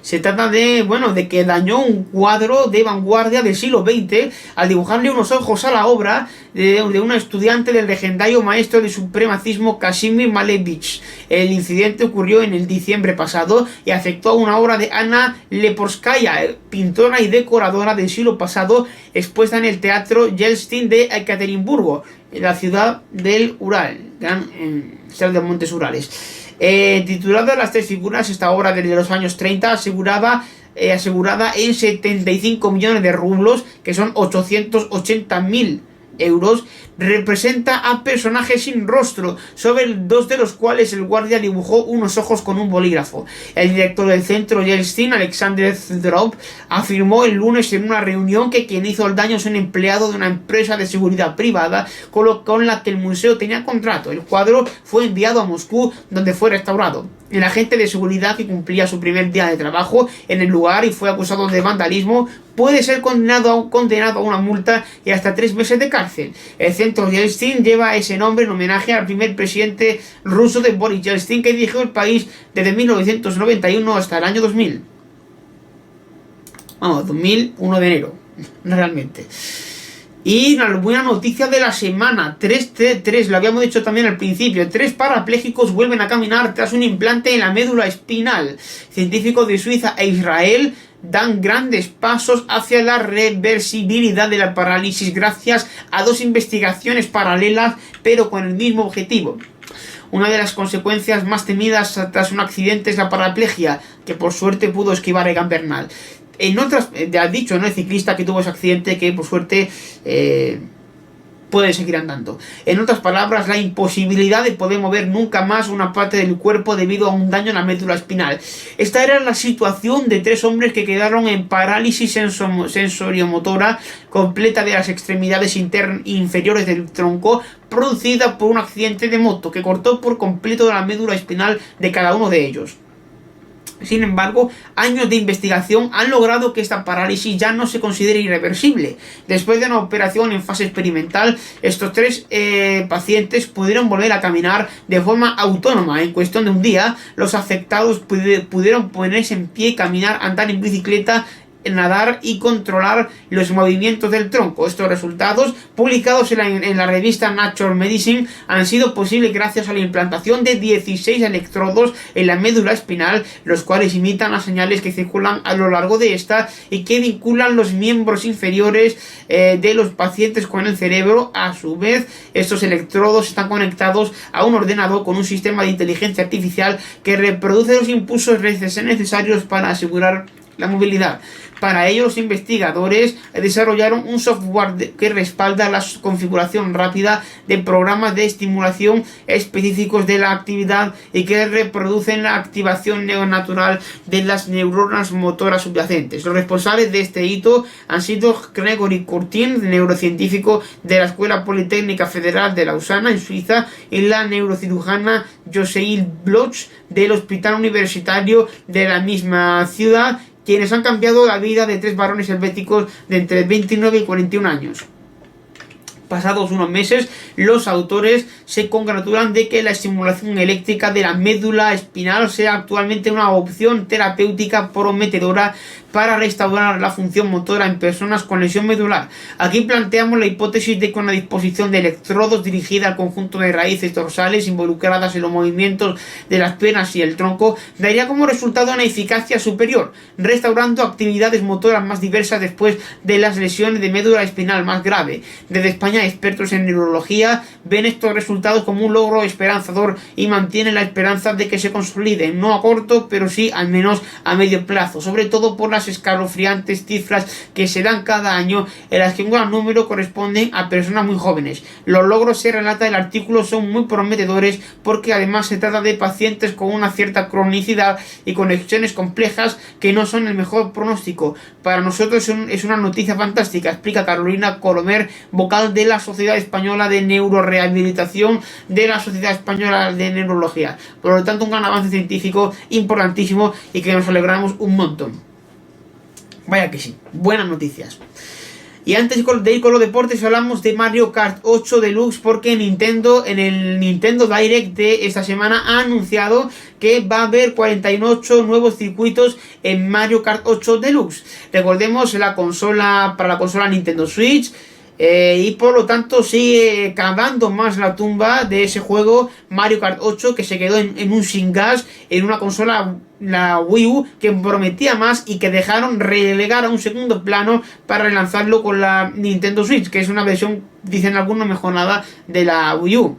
Pero vaya, que al final, como vemos, han sacado 48 nuevos circuitos. Dicen que llegarán escalonadamente hasta 2023, es decir, no van a salir los 48 del tirón, van a ser poco a poco. La primera tanda de circuitos, que van a ser 8 pistas, van a salir en total, bueno, van a salir allá por el mes de marzo. Y bueno, sí, van a salir allá por el mes de marzo. Van a salir pues medio centenar de trazados emblemáticos de toda la saga Mario Kart, convirtiendo así en este Mario Kart 8 Deluxe en una suerte de Mario Kart Ultimate, desde el Wii con centro cocotero hasta el Nintendo 64 con monte chocolate, o el Tour Circuito Tokio de atención Mario Kart Tour. Van a incorporar también circuitos de Mario Kart Tour. Decir también que el primer lote saldrá el 18 de marzo de este año, y que bueno, que todos los miembros de Nintendo Switch Online, paquete de expansión, no tendrán que abonar nada para poder disfrutar de este super paquete de contenido para Mario Kart 8 Deluxe, que es de 24,99 euros. Y aquí pues nada, seguimos viendo como Nintendo sigue haciendo las cosas mal, porque esto ya podía haberlo hecho perfectamente con la Wii U, no necesitaba haberla dejado ahí atrás, porque después ¿qué pasa? Pues después lo que pasa, como podemos ver, es que, bueno, pues la gente que se compró una Wii U, al final nos quedamos pues a dos velas, porque fue un engaño. Es decir, el hecho de la Wii U, que no hubieran sacado la Nintendo Switch, no era necesario. No era necesario. O si querían hacer un replanteamiento, que se hubieran esperado más a sacarla. Pero claro, como es un negocio, no pueden esperar a sacarla porque tienen que ganar dinero. Pero en la Wii U fue al final una estafa. Es decir, en ese sentido de que prometía mucho y al final es una consola que ha servido para que la gente la hayamos comprado y en realidad no nos haya servido de mucho. Por lo tanto, vamos a ir ya con los deportes. Y en deportes, que vamos ya con ellos, tenemos que irnos hasta Pekín, en los Juegos Olímpicos de invierno de este año. Esta cita deportiva en la que España ya ha conseguido su primera medalla en esta ocasión. Ha sido por parte de Queralt Castellet, que lo ha conseguido, como decimos, ha conseguido una plata y consigue la primera plata en los Juegos Olímpicos de invierno para España. Recordemos que España tan solo ha conseguido tener 5 medallas en lo que son todos los Juegos Olímpicos de invierno que se han celebrado. Recordemos, la primera fue en el año 72, en los de Sapporo, con Paco Fernández Ochoa en esquí. La siguiente ocasión fue el bronce de Blanca Fernández Ochoa en esquí, en los de Albertville 1992. Después hubo que esperar 26 años para los bronces de Javier Fernández en patinaje, y el de Regino Hernández en snowboard, en los de Pyeongchang. Y bueno, ha habido que esperar únicamente 4 años, 4 años, no ni 20 ni 26, para conseguir otra medalla nueva. Se trata de snowboard, que la ha conseguido Queralt Castellet en este Pekín 2022. Un logro histórico que, teniendo en cuenta los paréntesis de décadas que hubo entre las anteriores citas con metales para la delegación española. Por lo tanto, nos alegramos y bueno, es una muy buena noticia.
Bueno, y por cierto, están siendo unos Juegos Olímpicos de invierno en los que casi ninguna sede tendrá, bueno, tiene nieve natural. De hecho, eh, bueno, tenemos en cuenta, según han dicho, que en 60 años ninguna sede de los Juegos Olímpicos tendrá nieve artificial, bueno, tendrá nieve natural, todas tendrán nieve artificial. Eso dicen en 60 años, pero bueno. Mientras tanto, también tenemos que hablar de los partidos de Copa del Rey, porque ya se ha jugado la ida de las semifinales. El primer partido nos dejó el Rayo Vallecano 1, Betis 2. Los goles marcó en el minuto 5 Álvaro García Rivera para el Rayo Vallecano, después empató Borja Iglesias en el minuto 26 y por último William Carvalho en el minuto 68 le dio la vuelta al partido. De momento el Real Betis va parte con ventaja de cara al encuentro de vuelta. Y también tenemos el otro partido, que se trata del Athletic Club Valencia, en este caso con un empate 1-1. Los goles han sido por parte del Athletic Club. Empezó ganando, marcó Raúl García Escudero en el minuto 37 y Hugo Duro en el minuto 65. Hugo Duro, el que empató para el Valencia. Después también tenemos que ya ha terminado la Copa África. Finalmente Camerún quedó tercera tras ganar en el partido por el tercer puesto a Burkina Faso, que yo creo sinceramente que ha sido la selección revelación de la Copa África. Ha logrado ser cuarta. Yo creo que una de las selecciones es sorprendente, ¿no? No ha sido ni Argelia, ni Marruecos, ni... Bueno, ha sido sorprendente.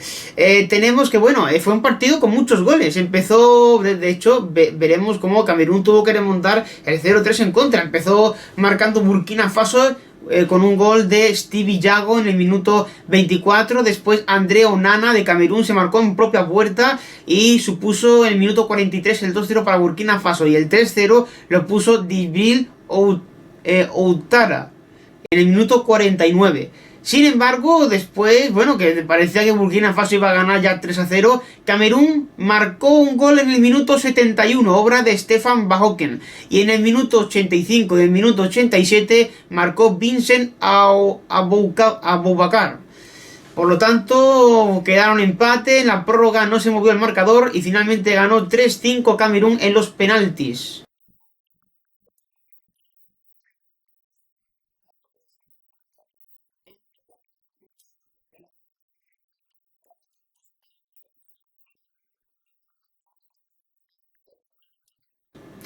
Y también tenemos que hace escasos minutos el Chelsea se ha proclamado campeón de del Mundial de Clubes de la FIFA. Ha ganado 2-1 al Palmeiras Empezó ganando el Chelsea con un gol de Romelu Lukaku en el 55, después Rafael Veiga marcó un penalti en el minuto 64. Se mantuvo así el marcador, parecía que iban a ir, fueron a la prórroga, tampoco se movió, parecía que iban a ir a penaltis, pero bueno, sí que se movió. Al final Kai Havertz marcó en el minuto 117 de penalti, y por cierto, fue expulsado Luan García Teixeira en el añadido de la segunda parte de la prórroga. Y bueno, ya que estamos, ¿quién quedó tercero? Bueno, pues en el partido por el tercer puesto ganó el Al-Ali 0-4 al Al-Hilal. Y bueno, fueron con goles en el minuto 8 de Hamdi Fati, en el minuto 17 de Yasser Ibrahim, en el minuto 40 de Hamed Abdelkader y en el minuto 64 de Amr Al-Sulaya. Y también, bueno, hay que entender que el Al-Hilal jugó buena parte del partido con 2 hombres menos. En el minuto 14 fue expulsado Mateus Pereira y en el minuto 28 Mohamed Cano. ¿Y quién quedó quinto? Bueno, sí, claro, quinto. Bueno, pues también tenemos aquí partido por el quinto puesto. Yo hasta ahora no conocía que existiera este tipo de partidos, pero bueno. Monterrey 3, Al Jazeera 1, sí, como la cadena de televisión, Al Jazeera. No se escribe exactamente igual, porque eso es Al Jazeera y esto es Al Jazeera directamente. Bueno, que por cierto, vamos a poner en contexto. El Chelsea, equipo del Reino Unido, Palmeiras, equipo brasileño, el Al-Hilal es un equipo de... perdón, vamos a tener que buscarlo de última hora, no lo tenía... el Al-Hilal es un equipo de Arabia Saudita, de Riad, la capital si no me equivoco, y el Al-Ali es de... significa el Nacional, y es un club de El Cairo, es de Egipto. Entonces el equipo egipcio ha quedado tercero. Y ya por último tenemos el Monterrey, hombre, este es obvio, este es fácil, este de México. Monterrey, que ha quedado quinto tras ganar, como hemos dicho, 3-1 al Jazeera. Al Jazeera, que es un equipo de... vamos a ver que me confirmen. Es de Abu Dhabi. Es un club deportivo de Abu Dhabi y juega en la primera división de los Emiratos Árabes Unidos. Bueno, pues sí, ganó el equipo mexicano con un gol en propia puerta del Al Jazeera en el minuto 4 de Stayed Sultan. Después hizo el 2-0 Rogelio Funes Mori y el 3-0 César Montes. Después Bruno marcó el 3-1 en el añadido de la segunda parte con un gol de Bruno. Y bueno, ahí tenemos un montón de resultados que hemos tenido. Después, en tenis, tenemos que hablar de la retirada entre lágrimas de Juan Martín del Potro. Se ha retirado después de 965 días sin haber jugado al tenis por 4 operaciones que ha tenido, y también, pues ha acabado llorando sin aclarar si fue su último partido, que en un principio se entiende que sí. Recordemos que no jugaba desde el 19 de junio de 2019 y puede renunciar a disputar su último torneo en Río de Janeiro. Tiene 33 años. Y ganó el primer punto gracias a una pelota larga del Bonis y generó la ovación del público. Sin embargo, claro, hay que tener en cuenta que era la última vez que iba a sacar el balón. Parecía que el partido se iba a acabar, y si se acababa podía significar el final de su carrera deportiva. Por lo tanto, en enero recordemos que confirmó que volvería a jugar tras poco más de 2 años y medio en el Abierto de Argentina y después en el Abierto de Río de Janeiro, pero tras el encuentro antes del Bonis dejó entrever que no estará en el torneo Carioca. Por lo tanto, pues eso puede ser de esa forma. Luego vamos a ver cómo rugen los motores. Ya estamos atentos a las presentaciones de los nuevos monoplazas de Fórmula 1. Y también, pues se acercan cada vez más las pruebas, los tests famosos en Barcelona y en Bahrein. Sin embargo, para Fernando Alonso han llegado malas noticias desde su equipo Alpine, porque Laurent Rossi, recordemos que ha habido un invierno crudo en Alpine después de la salida de Alain Prost, que querían hacer una renovación en el equipo. Venía ahora un magnate, venía desde Alfa Romeo, si no recuerdo mal. Pues bueno, parecía que tenían el plan hecho para este 2022 brillar en la Fórmula 1 y quién sabe si luchar por el título, pero le han dicho a Fernando Alonso que no, que de momento esa temporada va a ser transitoria, que bueno, que casi que si quedan quintos igual que este año pues la cosa va bien, pero bueno, parece que tendrán que esperar a 2024, 2025 para poder estar ya en condiciones más serias para poder ganar el título de Fórmula 1. Bueno, 2005. Digo 2005 porque fue Fernando Alonso el primer año que ganó la Fórmula 1. Entonces, bueno, 20 años después, quién sabe. Y veremos ahí también si sigue, pues Fernando Alonso ya tiene unos cuantos años como para seguir. Y bueno, y por cierto, la Fórmula 1 prohíbe las exhibiciones de aviones militares antes de las carreras.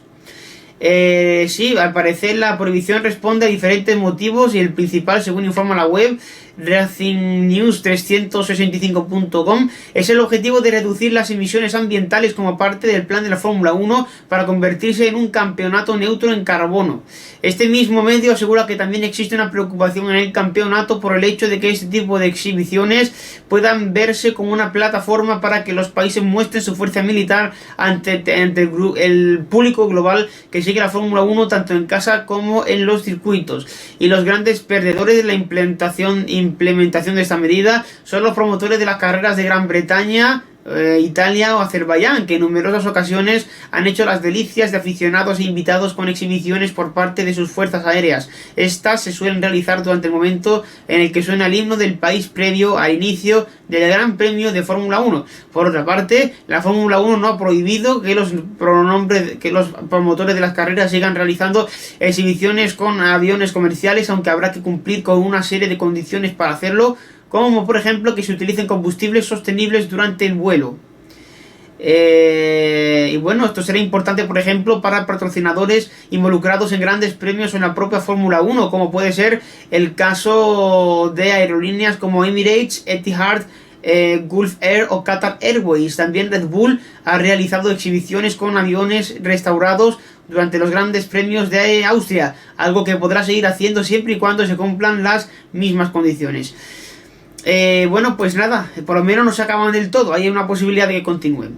Y ya tenemos nuevo entrenador en el Unicaja. Recordemos que Fotis Katsikaris fue expulsado, le echaron como técnico del Unicaja. Y será Ivo Navarro, el técnico vasco de 46 años, quien asume el mando del equipo del Unicaja tras el relevo de Katsikaris, como hemos dicho, que firma por lo que resta de temporada y una campaña más. Bueno, pues recordemos que Katsikaris fue despedido después de haber perdido contra el Casademont Zaragoza. El vasco llegó el miércoles a Málaga y su contratación se demoró por las diferencias existentes entre las partes en un punto del contrato. Finalmente, todo se ha concretado en la mañana de este jueves y firma por lo que falta de temporada y una más, con el deseo de iniciar un nuevo proyecto, según indicó el club cajista. Y pues nada, la verdad es que el equipo está en una situación complicada en la Liga Endesa, hundido en la parte baja de la clasificación. Ha llevado al club malagueño a buscar un recambio con experiencia en la categoría. El Navarro fue destituido el 23 de enero como entrenador del Morabanc Andorra, equipo que dirigía desde 2018, y recoge el equipo de manos de Ángel Sánchez Cañete, que de forma interina ejerció como primer entrenador frente al Prometei en la Champions. Y el vasco debutará mañana con un examen de altura ante el Real Madrid, líder de la Liga Endesa, que sin embargo no llega en su mejor momento después de haber perdido los últimos partidos de la Liga Endesa y de la Euroliga. Y también, por cierto, en otros deportes, por ejemplo, en este caso, en la Super Bowl se celebra mañana, gran evento sin duda de los Estados Unidos, que se cobra un pastizal en publicidad por un anuncio. Te puede costar fácilmente cerca de 10 millones de euros, un anuncio de 30 segundos en medio de la Super Bowl. Se van a enfrentar los Cincinnati Bengals contra Los Ángeles Rams. Recordemos, los Cincinnati Bengals es el equipo que, bueno, realmente, como han dicho, la Super Bowl realmente lo que interesa es fichar bien y tener un buen gestor del equipo, porque los Cincinnati Bengals estaban el año pasado de los últimos del torneo y este año están en la final. Por lo tanto, bueno, pues nada, veremos quién gana. Desde luego han dicho en Cincinnati que va a ser un día festivo el lunes, que no van a ir a trabajar ni al colegio nadie, y que incluso están pensando que en Estados Unidos se convierta en día festivo para todo el país el día siguiente a la Super Bowl. Que bueno, pues como decimos, es un evento multitudinario con millones y millones de espectadores en todo el mundo. Y bueno, pasamos ya a las recomendaciones de esta semana. Canción que es también, vamos a la canción de todo el mundo, famosísima, conocida, El Rey. La vamos a hacer en homenaje al fallecido Vicente Fernández en el pasado mes de diciembre. Que bueno, en realidad la canción está escrita por José Alfredo Jiménez y que fue interpretada primero por Pedro Vargas y después ya por el cantante Vicente Fernández y más tarde por María Dolores Pradera, el cantante romántico Grupo Latino Luis Miguel, por Mateo Blanco y por el grupo argentino Punk Charlie 3. Y bueno, ha habido muchísimas versiones de esta canción con Plácido Domingo, con Andrés Calamaro, y en 2012 la banda de rock española Tragicómica grabó el tema en su disco en vivo Tragicómica en Ibérica. En la actualidad, el que fuera su cantante José Riaza aún la interpreta en sus conciertos. Y también ha habido incluso una versión flamenca, cantada por María Toledo en su disco Ranchera Flamenca del año pasado, que versionó El Rey por Bulerías. Y también fue versionada por el actor Mario Moreno Cantinflas en su última película El Barrendero, y en algunas ocasiones por el comediante, presentador y cantante Omar Chaparro durante sus conferencias de motivación. Por cierto, sobre Cantinflas, ¿habéis visto, recordando un poco a la situación entre España y México, que la caricatura que han puesto en el diario El Mundo? Bueno, pues sale Mario Moreno y Chiquitos de la Calzada, dos grandes cómicos. Pues lógicamente, para quienes no conozcáis a Chiquitos de la Calzada, sería como lo que es para México Cantinflas, pues lo es Chiquitos de la Calzada para España. Y nada, pues sí, desde luego es... revela que ojalá, si fueran las cosas de otra forma, ¿verdad? Si fueran de otro... Si se tomaran las cosas de otra forma. Bueno, en la película de la semana os recomendamos una película coreana. Sí, coreana. Recomendamos Parásitos del año 2019. Es cierto que estos coreanos tienen una forma de hacer cine un poco peculiar, pero bueno, la verdad es que hay que reconocer que la película está bastante bien. Hay que reconocérselo.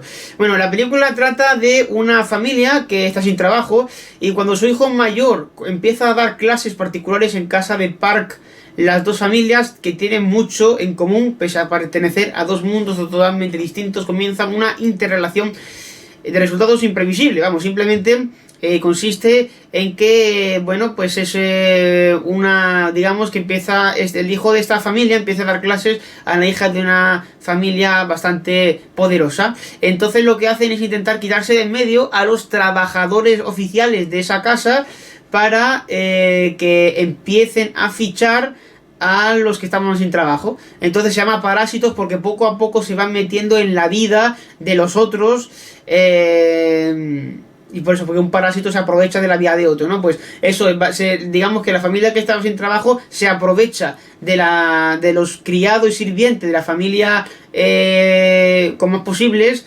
pues intentando que les echen o intentando eliminarles, y entran a partir de ellos, vaya, eliminándolos. La película está dirigida por Bong Joon-ho y protagonizada por Song Kang-ho, Lee Sung-gun, Jang Hye-jin, Cho Yo-jong, Choi Woo-sik y Park So-dam, entre otros. Bueno, es que son todos nombres muy parecidos, ¿verdad? Dicen, todos los chinos son iguales. Bueno, los nombres, la verdad, es que al leerlo así nos suenan también así. Bueno, en el lugar de la semana os recomendamos el templo de Nuestra Señora del Pilar. Sí, el Pilar de Zaragoza, ¿verdad? La Catedral del Pilar, que bueno, hoy es 12 de febrero. En realidad se celebra el Día del Pilar el 12 de octubre. Bueno, día 12 y 12.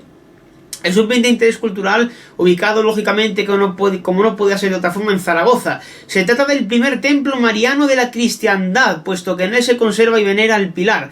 En realidad una columna de jaspe que según la tradición fue puesto por la Virgen María, quien viviendo en Jerusalén se había aparecido en carne mortal al apóstol Santiago el 2 de enero del año 40. Documentalmente no hay pruebas de lo consignado en la tradición, cuyos pormenores datan de 1297 en una bula del Papa Bonifacio VIII y en 1299 una declaración de los juzgados de Zaragoza, donde por primera vez se atestigua la advocación de Santa María del Pilar, tras emprender en 1293 el obispo Hugo de Mataplana una rehabilitación del edificio que amenazaba ruina gracias a las donaciones propiciadas por la mencionada bula papal. Hay que decir que el pilar, de que la Virgen del Pilar que está en la basílica es una virgen muy chiquitita. Quiero decir, no es una virgen más majestuosa, enorme, como lo es la catedral. No es así. Es una virgen bastante pequeña. Yo me sorprendí cuando fui a verla allí este verano, la verdad. No me esperé que fuera tan pequeña, pero bueno, la verdad es que fue sorprendente. Sí, la verdad es que Zaragoza en sí es una ciudad que hay que visitar entera. Bueno, sobre su construcción. Bueno, el estatus es una catedral basílica. Y bueno, la construcción empezó hacia el siglo VIII y la última torre, la torre norte, se construyó en el 1961, es decir, desde el siglo VIII hasta el siglo XX, 12 siglos de construcción. Es que es enorme, a ver, se entiende, es que es enorme. Bueno, también es que hubo años en los que no se construyó nada, es decir, entre 1765 y en 1866, un siglo en el que no se construyó nada, también se entiende ahí. Y medio siglo, bueno, el caso es que también hubo mucho tiempo que no se hizo nada. El estilo es barroco, rococó y neoclásico. Y el año de inscripción fue en el 22 de junio de 1904. Tiene 4 torres. En las esquinas 98 metros de altura, longitud de 130 metros y anchura de 67. Arquitecto Felipe Busignac y Felipe Sánchez, continuadas por Francisco de Herrera el Mozo y la reforma de Ventura Rodríguez. La Basílica del Pilar junto a los santuarios de Torre-Ciudad, Montserrat, Merichel y Lourdes conforman la ruta mariana, itinerario guiado por la espiritualidad y devoción mariana, poseedor de una gran riqueza patrimonial, gastronómica y natural. Además, desde 2007 es uno de los 12 tesoros de España, y no me extraña porque es desde luego un lugar fabuloso, encantador de visitar, merece la pena por supuesto, y la verdad es que, bueno, pues nada, recomendable ir por supuesto. Y nada, pues lo dejamos, es nuestra recomendación de esta semana, la Basílica del Pilar. Y nada, pues en el hotel o restaurante de la semana, ya que vamos a Zaragoza, vamos a quedarnos a dormir en Zaragoza, en el Hotel Eurostars Boston de Zaragoza, que bueno, pues está de hecho muy cerca del centro de Zaragoza, 20 minutos andando, y ofrece un espacio ideal para disfrutar del mejor tiempo de ocio y de relax. Bueno, tiene un restaurante que abre del lunes todos los días de 20 a 23 horas y el horario de desayuno de 7 a 11 entre semana y de 8 a 11 los festivos y fines de semana. No se emiten mascotas, pero bueno. Dice, el Hotel Eurostars Boston, que cuenta con una ubicación privilegiada en el centro de Zaragoza, figura como una opción idónea para alejarse del bullicio de la ciudad y descubrir una forma única de descanso y bienestar. El establecimiento está situado a muy pocos pasos de la popular Basílica de Nuestra Señora del Pilar, así que cerquita está, y yo lo corroboro, que puede alcanzarse con un agradable paseo de tan solo 20 minutos. Este emblemático establecimiento ofrece un amplio y funcional hall de 2.500 metros cuadrados, equipado con conexión wifi gratuita y numerosos espacios de trabajo. La celebración de reuniones de negocios, eventos o celebraciones constituye otro de los puntos fuertes de este impresionante hotel, que pone a disposición de sus huéspedes un total de 11 salas con luz natural y capacidad máxima para 600 personas. Todos los salones están dotados con las mejores soluciones tecnológicas y servicios, además de contar con el asesoramiento de nuestro experimentado personal. El hotel dispone de 315 habitaciones, algunas de ellas equipadas con bañera de hidromasaje, salón, escritorio, minibar y televisor. El Hotel Eurostars Boston también cuenta con la exquisita oferta gastronómica de su restaurante Amaranto, un espacio ideal en el que degustar la cocina local y disfrutar de la atmósfera perfecta en el centro de Zaragoza. La verdad es que sí, además se tiene unas vistas muy buenas a un parque, bueno, también depende de la habitación que os den, pero tiene unas vistas muy buenas. La dirección, Avenida de las Torres, número 28, Zaragoza. Código postal 50.008, España. Teléfono, pues sería el 976-599192. 976-599192. Y nada, pues dicho esto, llegamos al final de este programa. La verdad yo lo corroboro muy bien, un muy buen Zaragoza, ya digo, un muy buen hotel y un muy buen lugar que visitar, la Basílica del Pilar. Bueno, ya que nos queda nada, vamos a terminar ya el programa, pues nada, deciros que si queréis enteraros más información sobre el triste desenlace del asesinato de Esther López, este desenlace, bueno, el desenlace del descubrimiento del cadáver, se ha emitido en 4 un programa en el punto de mira que habla sobre lo que pudo pasar. Recomendaría verlo para ver si bueno, yo no lo he visto todavía, pero lo he grabado para verlo, a ver si nos dan más conclusiones de lo que ha pasado, a ver qué puede haber sucedido, más conclusiones. Y por último, habíamos hablado al principio de Facebook e Instagram, que Instagram igual podía irse. Bueno, pues debo de mencionar especial mención a Roy Naveiro, que por cierto, lo que pone aquí, no sé si lo habéis visto, bueno, si no os lo leo yo ahora, los que estáis por la radio. Lo dice aquí: Instagram es el cáncer tecnológico de mi generación.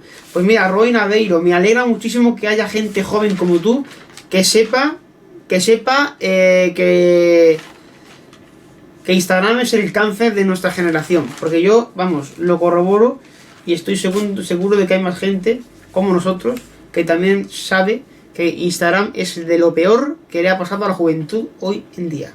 Hay más cosas, por supuesto: la falta de trabajo, falta de motivación para los estudios o lo que sea. Pero Instagram está destrozando la vida de muchas personas. Les está quitando privacidad y tiempo de hacer otras cosas. Es como algo que absorbe a la gente, ¿no? Instagram parece que absorbe a la gente. Es desde luego algo con lo que habría que acabar. No, tampoco vamos, lógicamente, a ir en contra de Facebook y decir acabar con Instagram, pero sí acabar con un mal uso de Instagram. Acabar con un mal uso. Pues nada, gracias por habernos visto, escuchado. Recordad que estamos en Twitter, @canalmanoli, en Discord. Estas son vías también de comunicación por las que nos podéis enviar todo lo que queráis, toda la información que consideréis importante que contemos aquí en este programa. Y ya por último me despido, espero que paséis una estupenda semana. La semana que viene no tenemos programa. Lo siento, ya os lo aviso, la semana que viene no tenemos programa, o sí. No lo sé, fijaros, no lo sé. Tendré que verlo, ¿vale? Tendré que ver si hay o no programa. Tendré que verlo, no os prometo nada. Así que nada, de momento, mientras tanto, por cierto, también os aviso, esta semana, o si no mañana, o si no esta semana, tenemos un gameplay, vídeo de videojuego que nunca se ha visto hasta ahora en Canal Manolo. Atentos, no es Mario Bros. No es de Mario. Ahí os lo dejamos. Gracias. Hombre, y por supuesto no podemos olvidarnos de nuestro blog colaborador, nuestro blog patrocinador, Mistakes, que mañana, día de la radio, lo recordamos, cumple nada más y nada menos que 3 años ahí sacando los colores al periodismo con los fallos que se cometen, geográficos, de ratas y de todo. Muy recomendable pasarse. Así que nada, mañana elecciones. Por supuesto, comentaremos los resultados en este programa aquí la semana que viene. Así que, ya decimos, salud y suerte, sed felices, cuanto más mejor.